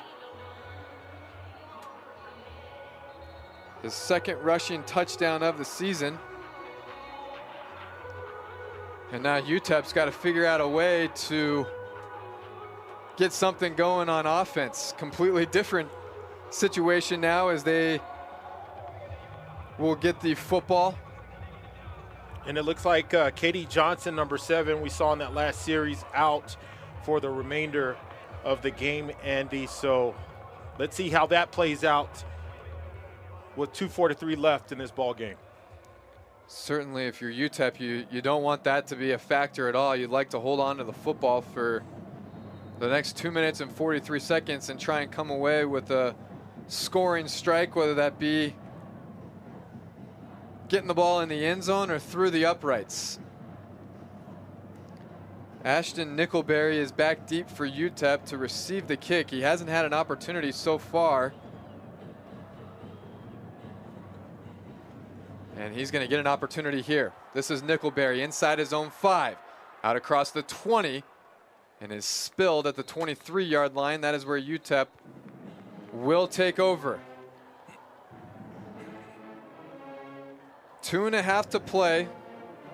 Skylar Locklear has been excellent throwing the football. His primary target has been Trey Goodman, who's gone over 100 yards receiving in this football game. What are you looking to see out of the offense here, Ed? I'd like to really see him keep it simple. You know, a lot of hitches, heavy dose of Javon Jackson. Ball security is important, but we got to move the chains. 252 yards through the air for Locklear to this point. He's going to have to come up big for the Miners in this one. He's got Goodman on the completion to the 30. Maybe about 4 yards shy of the first down, so pickup of 6 on the play on Goodman's 9th reception. That puts him over 120 yards receiving for the game. Second down, give goes to Jackson. Jackson hit at the line of scrimmage, leans forward for a gain of 1. Now all of a sudden you have a third down, and that's going to take us to the 2-minute timeout. Still a lot to be decided here at Sun Bowl Stadium. UTEP, Kennesaw State, all tied at 28.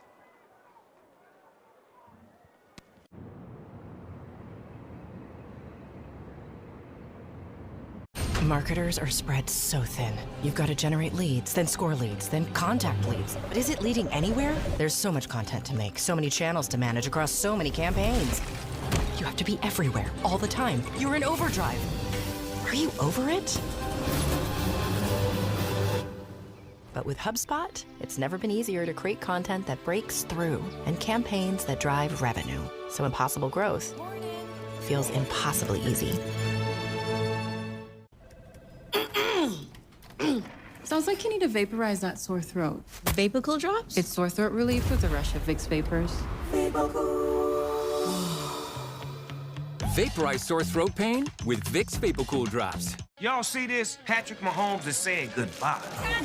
Patrick! People was tripping. Where are you going? He was actually saying goodbye to his old phone. I'm switching to the amazing new iPhone 16 for T-Mobile. It's the first iPhone built for Apple Intelligence. That's like peanut butter on jelly on gold. Get 4 iPhone 16s on us. Plus 4 lines for $25. And save on every plan versus the other big guys. What a deal. That's a lot if you ask me. If y'all giving it away too fast, T-Mobile, slow down. Marco! You're the one who wanted to book a place with our own pool. Yep. Marco! When you'd rather enjoy the pool than clean someone else's. What is that? Sweetie, get out of the pool. Welcome. It matters where you stay. Hey, thank you. Save up to 20% off with Hilton's Season to Stay sale. Hilton for the stay.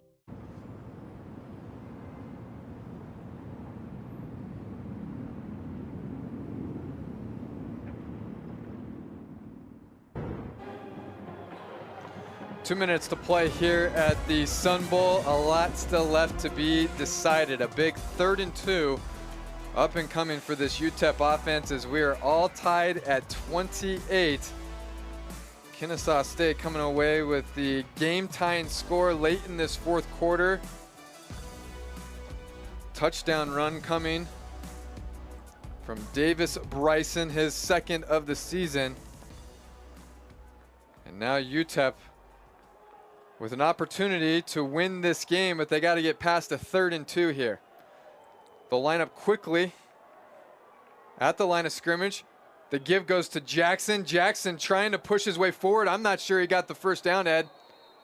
I think he was stopped right at the line of scrimmage. Scotty Walden is signaling first down, and all the officials already putting up 4th down. It's 4th down. Clock is still running here. There was a corner blitz from the bottom of the screen. Yeah, there's no way you can go for this if you're UTEP. Not this deep in your own territory. I know that's what Scotty Walden wanted to do there, but just no way to do it. So Jacqueline's going to come on, and he'll kick it away to Williams. And remember the big return that Williams, and we got a whistle now. And a timeout going to be taken by UTEP. Now, I mean, does Walden rethink this here? Is that the reason for the timeout, or are they just making sure that they prevent a big return from Williams? I think it's risky where the ball is on the field right here. It's too risky to go for it on 4th down. But if I know Scotty Walden's playbook and the mentality he has, punt team is still on for UTEP, so I think the timeout being called there to just make sure they have all their I's dotted, T's crossed, make sure that there's no way that Javen Williams tries to come up big for Kennesaw State in the return game. Remember, the way Jacqueline punts the football, it's like that rugby-style punt, and Kennesaw State's going to come after this punt. This one is going to put a little more air under it. Fair catch is waved at and made right at the 25-yard line. So if you're UTEP, that is exactly the way you wanted that to turn out. Prevented the big return, flipped field position, and now 1:07 left to play for Kennesaw State to try and come up with a game-winning score. Excellent job by punter Jacqueline, getting that ball up in the air like you mentioned, and forcing the fair catch. Crucial. Almost like that punt a lot better than the one that hits after, 30 yards through the air and rolls another 20. When it works out, hey, it's great. When it doesn't, like it did on his last attempt and resulted in a 30-plus yard return for Williams, doesn't look good. So here we go. The Owls have the ball on their own 25-yard line. Need to get it to the UTEP 30 to have a chance, as Bryson calls his own number. Westmoreland on the stop for UTEP. Now under a minute to play. 2 timeouts remaining for Kennesaw State. Maurice Westmoreland reading that great, not letting Davis Bryson get outside for big yardage. Bryson in the gun. Ashley is the setback. The completion there going out. It's a short pickup. I believe that goes to Wallace on the completion, and it's going to set up a 3rd down. 3rd and 6 for Kennesaw State. 41 seconds left in this football game.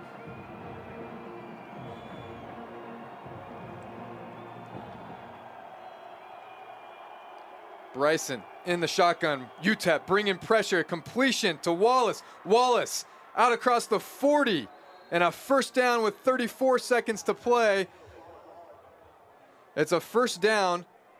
The clock will stop while they reset the chains. Kennesaw State electing not to take a timeout. The clock now winds.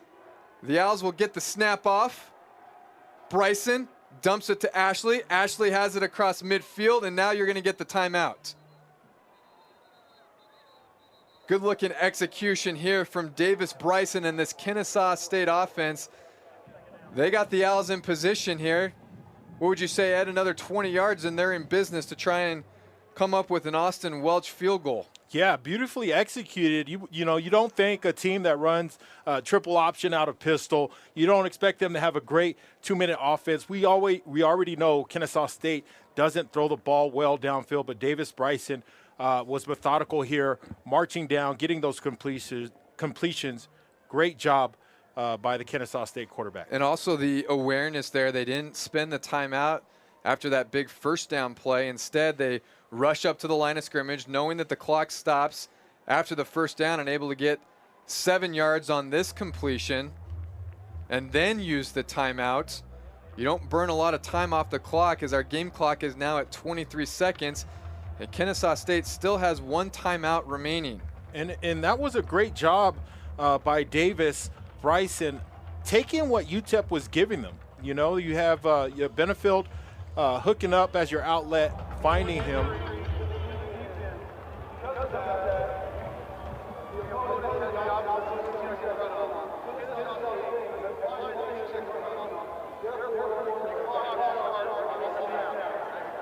So what and it was hard to make out our head official there, Rod Hudson.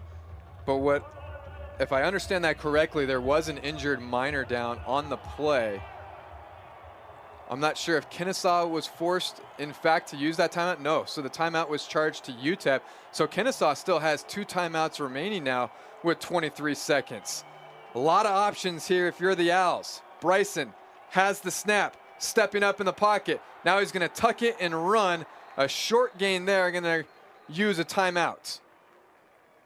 Did not get enough for the first down, so it'll be a 3rd down. I'm not sure that's what you're really worried about, though, if you're Kennesaw State with 16 seconds remaining now. They need to come up with a big chunk play here. Yeah, they were trying to attack vertical. Nothing there, so Davis Bryson tucks it and runs, and just short of the first down. Looks like about a yard. We'll see what head coach Brian Bohannon draws up for this Owls offense. The one thing that I'm thinking here, Ed, again, Austin Welch has a long so far this year of 49 yards. I will say this, his first attempt actually came from 49 yards. He had plenty on it. It was on the opposite side, though. It was just wide right. So they want to get the ball somewhere near that 30-yard line, trying to pick up 20 yards here. 1 timeout remaining for Kennesaw State. Bryson has the snap. The throw, and it's picked off by UTEP, and here we go. How about that? The Miners coming up with a huge turnover on defense. Amir Boyd Matthews has the interception with 10 seconds remaining, and all of a sudden now the Miners are in position to potentially win this football game. Last week, Amir Boyd Matthews had his first caused fumble. This is his 2nd interception on the season. Great job showing off that athleticism, making a break on the ball. He will never forget that interception. It was Tykeem Wallace who Bryson was looking for. And it's not necessarily the interception there, Ed. If you're pushing down the ball down the field and throw an interception all the way down at the UTEP 20, that's not a big deal at all. But the fact that that was such a what they were going for, such a short hitter there, that all of a sudden UTEP has an opportunity with 1 timeout left and 11 seconds. Now they're looking for a chunk play to come up with an opportunity to kick a game-winning field goal. So here we go. Locklear in the shotgun, has the snap, looking, throwing, got the completion to Goodman, and I'm not sure that's enough to kick a field goal or not. The timeout comes with 3 seconds remaining. And we'll see what Scotty Walden elects to do here. With the ball on the 38-yard line, this would be about a 55-yard attempt if they were to kick it here from Buzz Flabiano, who has a long this season of 45. I don't think they risk kicking it here and having it blocked and perhaps returned for a touchdown, or maybe they do. Now I see Flabiano running out there. Remember, Ed had a chance to win a game for UTEP, or at least tie a game in overtime, and a big miss for him in UTEP's home opener earlier this season. What a kick this would be.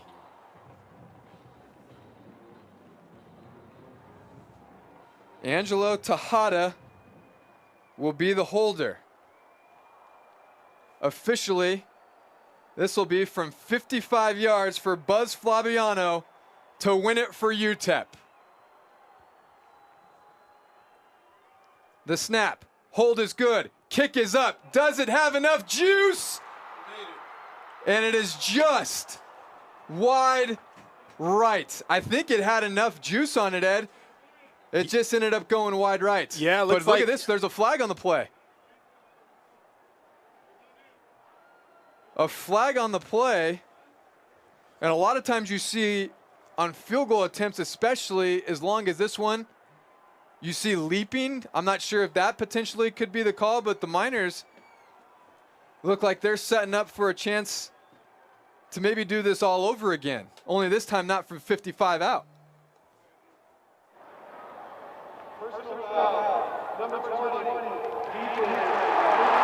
Yep, it is for leaping, Ed. And now a 55-yard attempt all of a sudden becomes a 40-yard attempt, because that's a personal foul. What a huge break for Scotty Walden and the UTEP Miners. So Buzz Flabiano, who had plenty of leg as that penalty going against Tyler Hollum. Flabiano had plenty of distance on that last attempt. We'll get another opportunity here after they mark off 15 yards. Flabiano 10 of 15 this season. He's 5 for 8 field goals between 40 and 49. This one will be from 41 yards out. Originally a walk-on, earned a scholarship at the beginning of this season. This will be an untimed down, a chance for Buzz Flabiano to win it. And now you're going to have a whistle, a timeout by Kennesaw State. They're going to let Buzz think about this a little bit.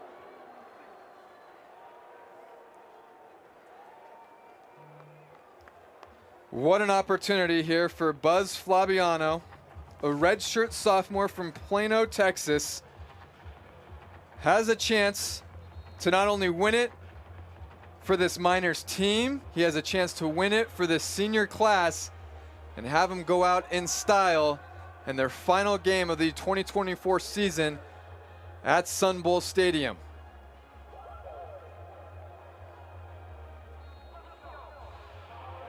In case you're keeping track at home, it's Josh Hancock, the long snapper.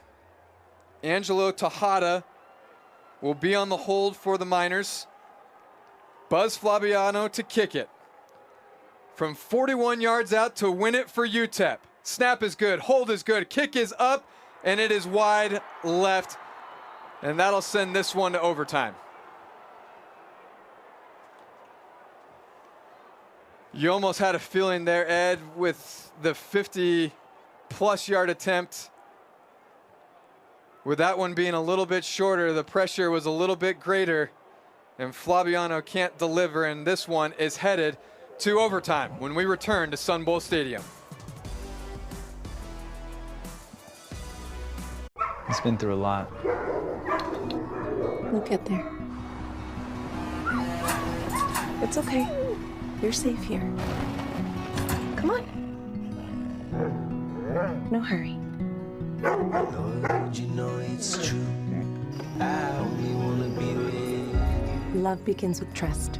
I'm not going anywhere. That's why I got a Subaru. The Subaru Forester. Safe, long-lasting, trusted, loved.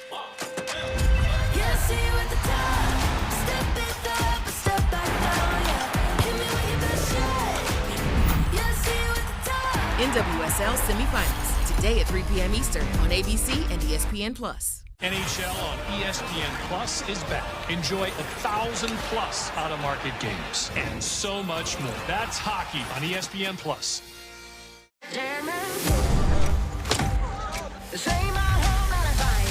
Formula One at its absolute finest. This is Formula One.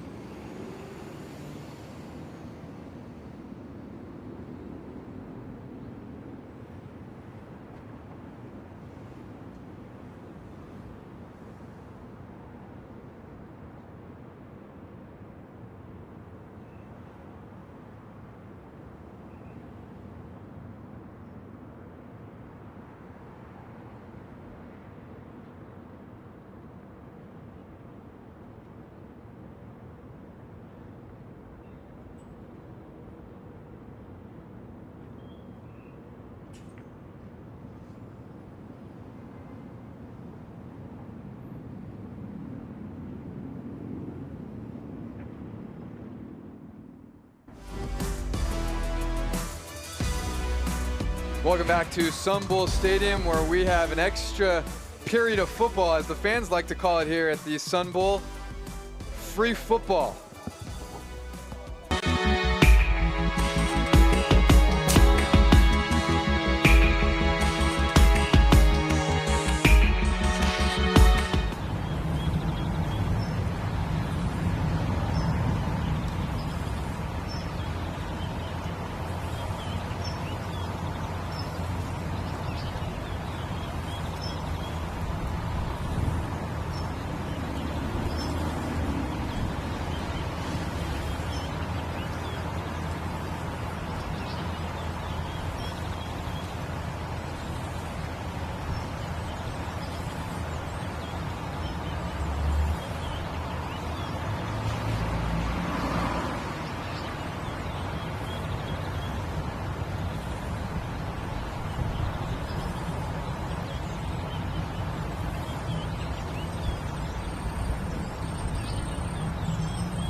No, you're trying to encourage him. You might need him still.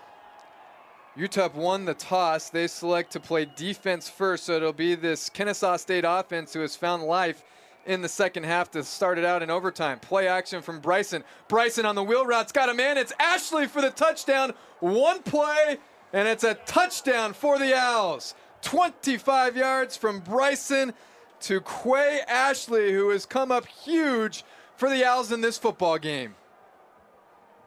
Beautifully drawn up for Quay Ashley. You see him faking the handoff, wheel route down the sideline, no one on him, wide open in the end zone. Saw maybe some miscommunication there from the linebacker. That was Stratton Schufelt, who looked like Ashley was his assignment. Ashley runs right past him on the wheel route, and he was up the seam for the easy touchdown pass there from Bryson, who now has 2 touchdown passes in this game. He's also rushed for another. He's come up huge, 183 yards through the air, 2 touchdowns. He's rushed for 55 yards and a touchdown. And all of a sudden, the pressure swings back to the other side in this UTEP football team.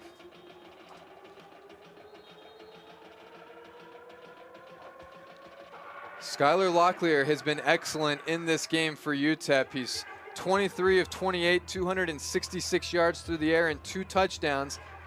It has been Trey Goodman on the receiving end for UTEP, 10 receptions, 130 yards. Javon Jackson's had 24 carries in this game, just averaging 2.5 yards per carry. That's Jackson motioning into the backfield. We'll see how UTEP starts off their overtime period. Locklear scrambling to his left, throwing down the field. He's got his man. That is Odom on the completion. Give him 24 yards on the pickup. And UTEP is now knocking at the door. Great poise by Skylar Locklear here. Being patient, letting this route by Odom develop, and throwing a dot outside shoulder.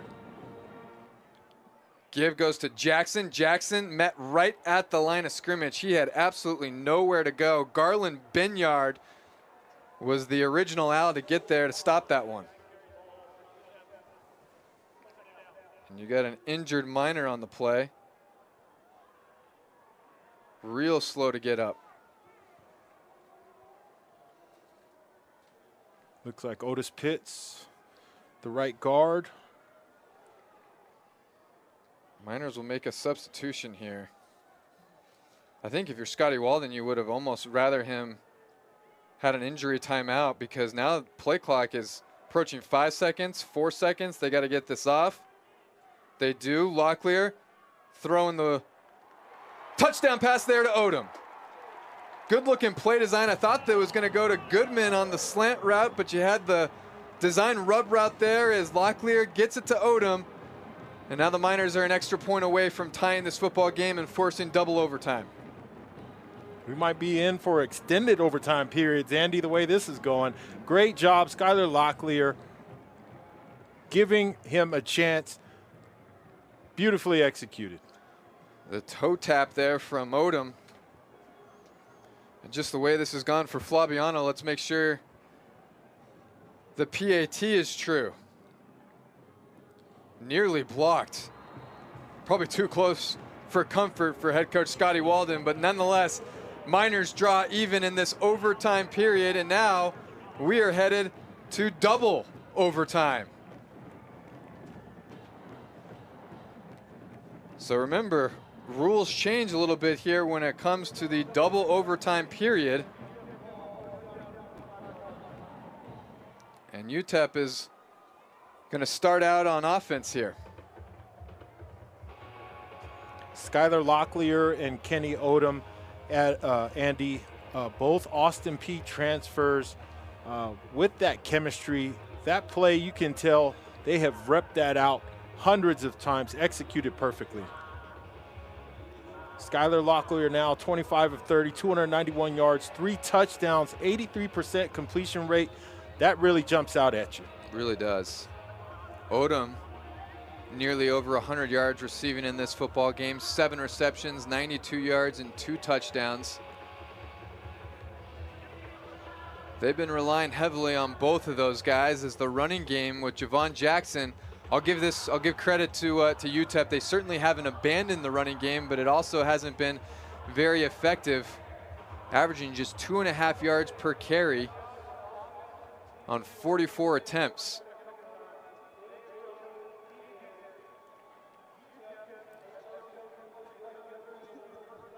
So remember, coin toss winner decides offense or defense, and as well, or the end of the field. Each team gets a possession from their own 25-yard line from the first 2 overtime periods. But remember, you must attempt a 2-point conversion after a touchdown in the second overtime period. That was the change to overtime rules recently, and then you got the alternating 2 points. So should be interesting here as we head to double overtime now. Locklear, play action. Looking on the sideline, he's got Goodman. And that'll be a first down for UTEP. Skylar Locklear is impressive throwing the ball tonight. Read option fake, sprint out. Nice little comeback on the outside. Move the chains. Trey Goodman is having a monster game. His 11th reception. Low snap there. Javon Jackson has the carry. And tough running is going to give him 4 on the play. They'll set up a 2nd and 6. Ball now inside the Kennesaw State 10. Very little room for error as you get into double overtime now in college football. Execution paramount at this stage in the football game. Locklear has the snap. Was looking for Amari White there. A penalty marker comes in late. We'll check the flag. Definitely looked like it was tipped.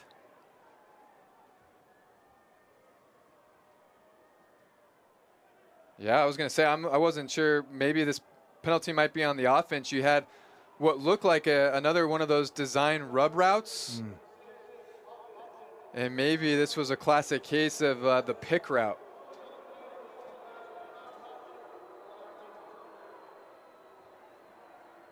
So that'll back UTEP up, and it's a costly penalty because it puts them behind the chains now.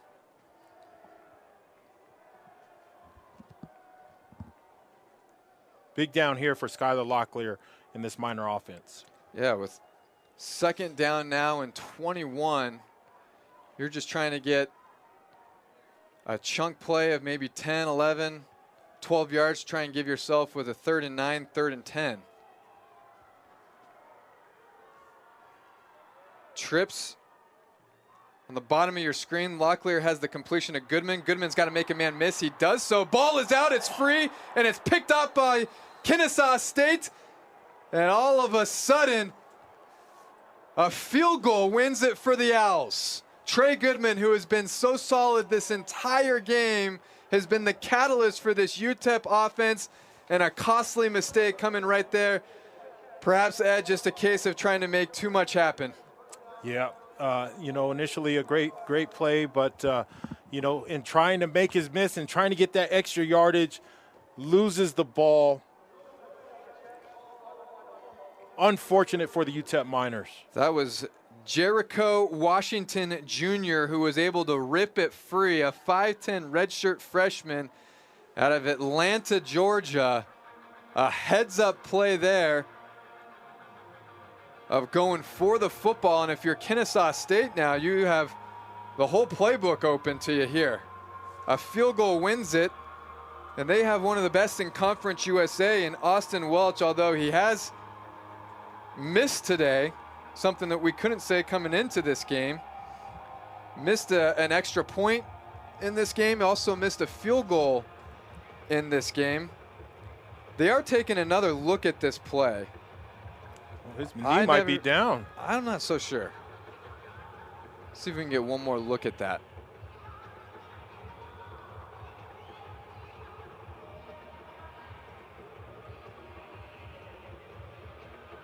That looks yeah, it does down. look down, doesn't it? The other angle didn't look as much. Right but there. But that looks down. And that comes before the strip. So the benefit of replay here very well could save Trey Goodman in this UTEP football team. A huge break for this UTEP Miner team. So let's say this play is overturned and UTEP's running the offense back out. So I believe this is pretty clear and obvious. This will stay with UTEP. It's still going to be 3rd and long for the Miners here. I think it'll be a 3rd and 12. Depending where that ball was marked down. So you'll have a 3rd and 12 here if you're UTEP. And that was, you know, aside from giving everyone a heart attack on that UTEP sideline, that's the play that you were looking for, just trying to get something to make this a more reasonable 3rd down. Andy, and it looks like they might be reversing this as a catch. Which would be interesting because then completely negates it, and now you have a 3rd and 21.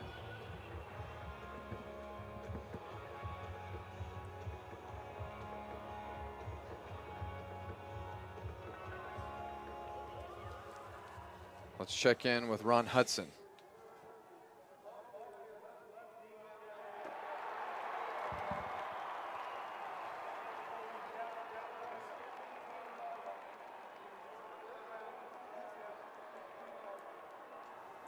So it does end up being a completion.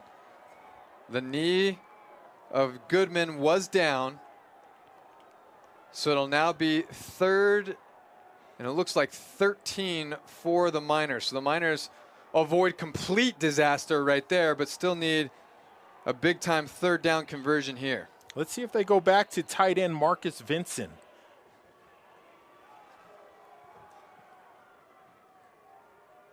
Vincent almost lined up like a fullback here.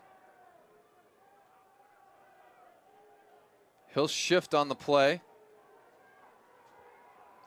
Jackson, the lone setback. Locklear has the snap. The Owls blitz 2. Throw. Catch. Able to get the foot down inbounds. You bet. Touchdown, UTEP. Kenny Odom. His 3rd touchdown reception of this football game. 16 yards on the completion from Locklear to Odom. And he does it again. Beautifully designed play call by Scotty Walden. Beautifully executed play by Skylar Locklear. Once again, in the era of replay, we're going to get a close look at that. And I think that is in.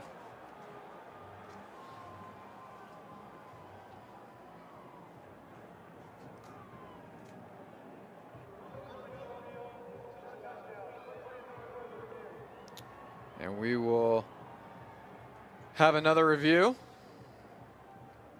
Andy, I'd be remiss if I didn't say this is homecoming for the UTEP Miners. There are two things you never do. You never, never, never talk back to your mom, and you never lose on homecoming. Those are the rules. You don't make them up. Those are just the rules. This will be the angle that the officials are looking at, and I think that possession is right there. I think that left foot is in bounds, and I think that is a touchdown for UTEP. With room to spare. Hopefully this one doesn't take as long as some of the other reviews that we've seen so far today. I tell you, I've been so impressed with Skylar Locklear's accuracy. He had a couple of missed balls.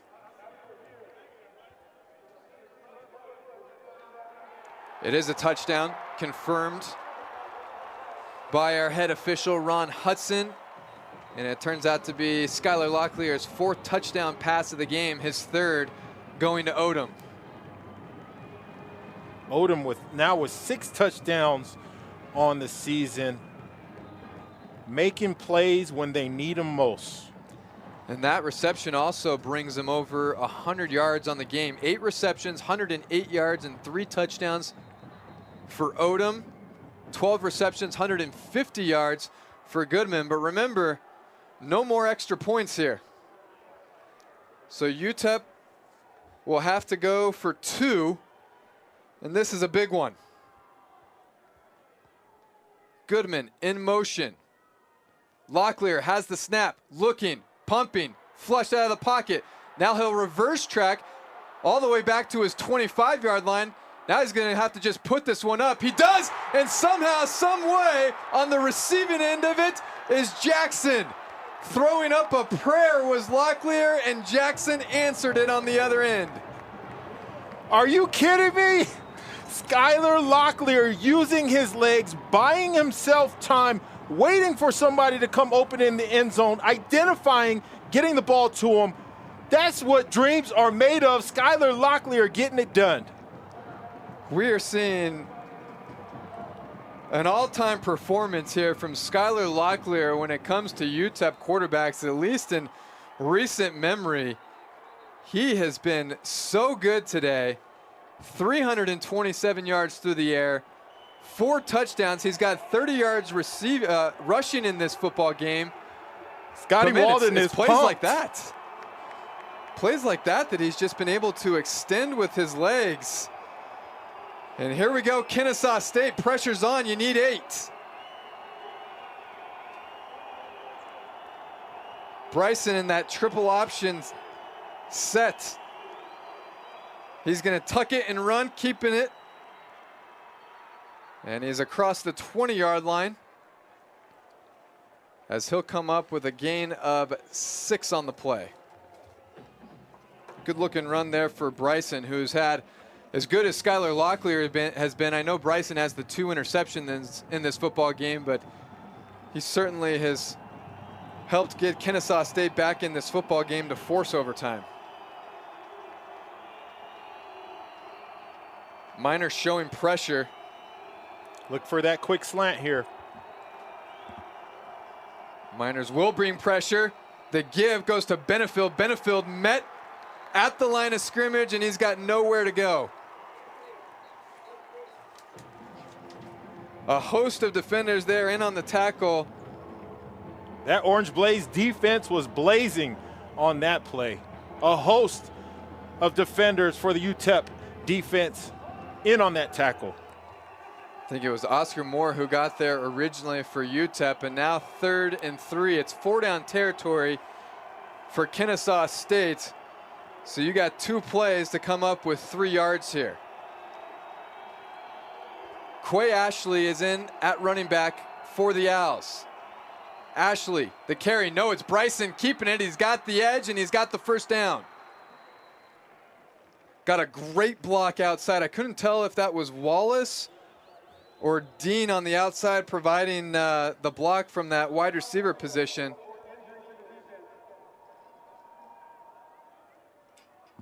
Read option, he decides to keep it. He showed great burst to the sideline. Davis Bryson. Have a timeout here. I believe you got a injured Miner there over on that far sideline, if you can kind of see that to the top of your screen.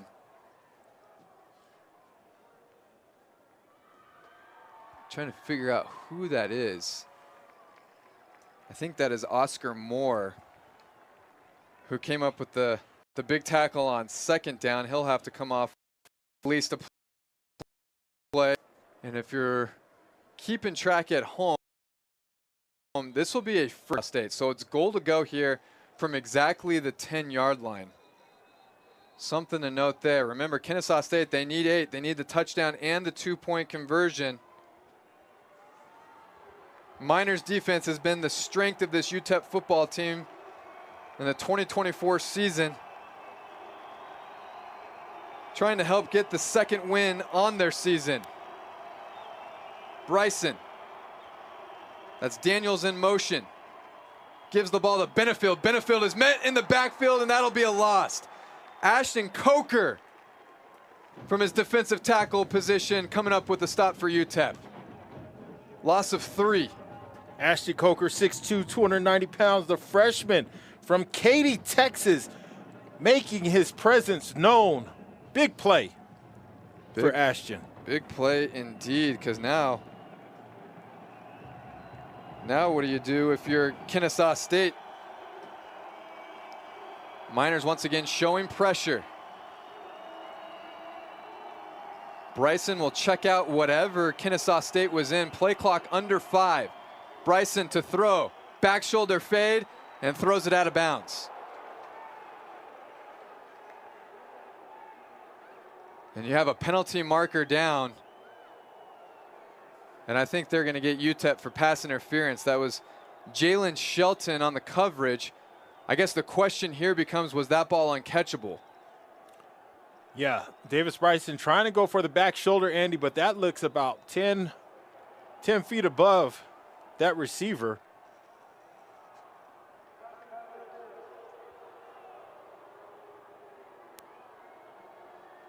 Yep. They're going to get Shelton for pass interference here.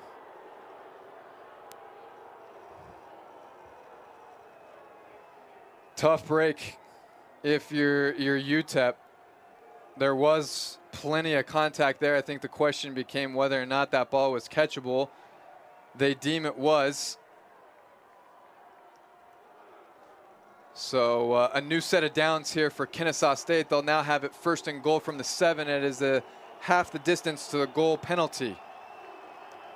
Bohannon, the lone receiver, to the bottom of your screen for Kennesaw State. Ashley is the up back. Trench warfare, ground attack, expected. Option. Bryson pitches to Ashley. Ashley met in the backfield, and he is dumped by Nate Diamond. Beautifully played by the Sam linebacker, Nate Diamond. He reads speed option. His assignment, pitch man, doesn't let him get outside. Form tackle in open field.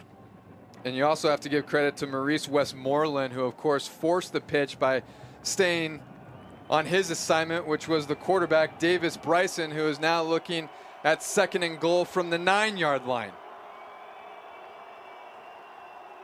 Miners bring pressure. Bryson drifting back, throwing the crossing route, incomplete.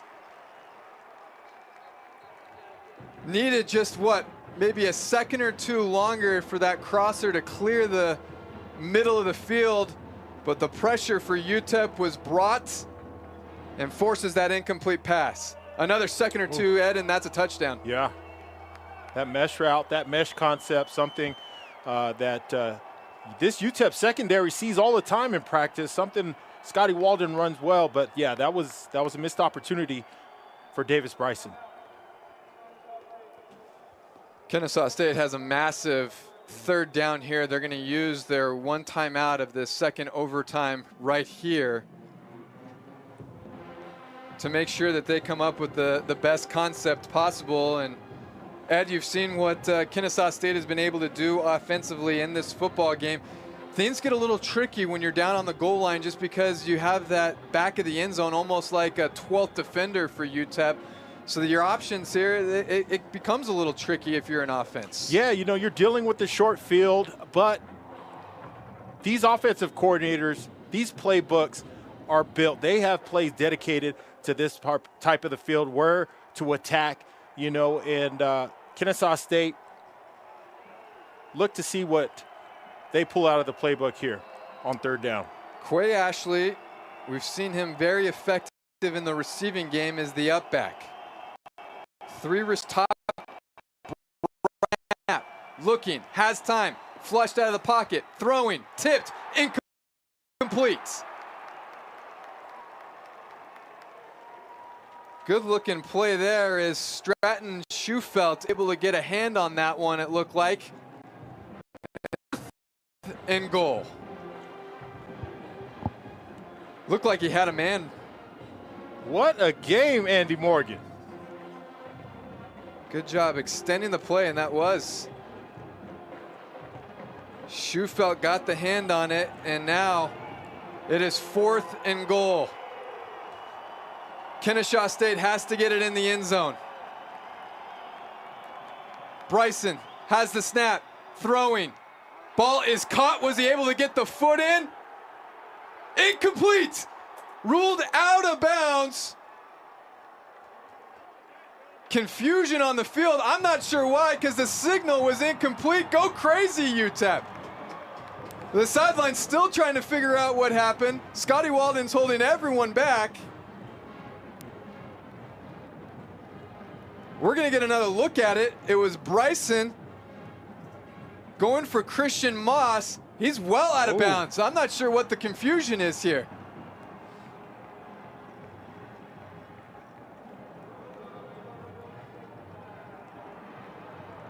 And that's it. Ball game.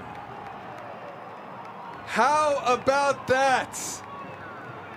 Bryson looking for Moss in the corner of the end zone, but UTEP denies it. And that is how this football game will come to an end. And what a football game it was. Miners win it 43-35. Ed, how about that? And you can see the emotion there from head coach Scotty Walden. This was huge for this Miners team. They needed it. Yeah, we talked about, meeting with Scotty Walden and how much this game meant to him and this senior class on senior night, on homecoming night, back-to-back home wins. First home win of the season. They were here at the Icon Bowl. Wow. I'm really impressed, Andy. Yeah. I'm really impressed with Skylar Locklear and this UTEP team fighting to the finish. Skylar Locklear becomes the first UTEP quarterback to throw for 4 touchdowns in a game since 2014 when Jameel Showers threw for 4 touchdowns. How about Kenny Odoms? 3 touchdown receptions, most receiving touchdowns by a Miner since Chris Adams in 2010.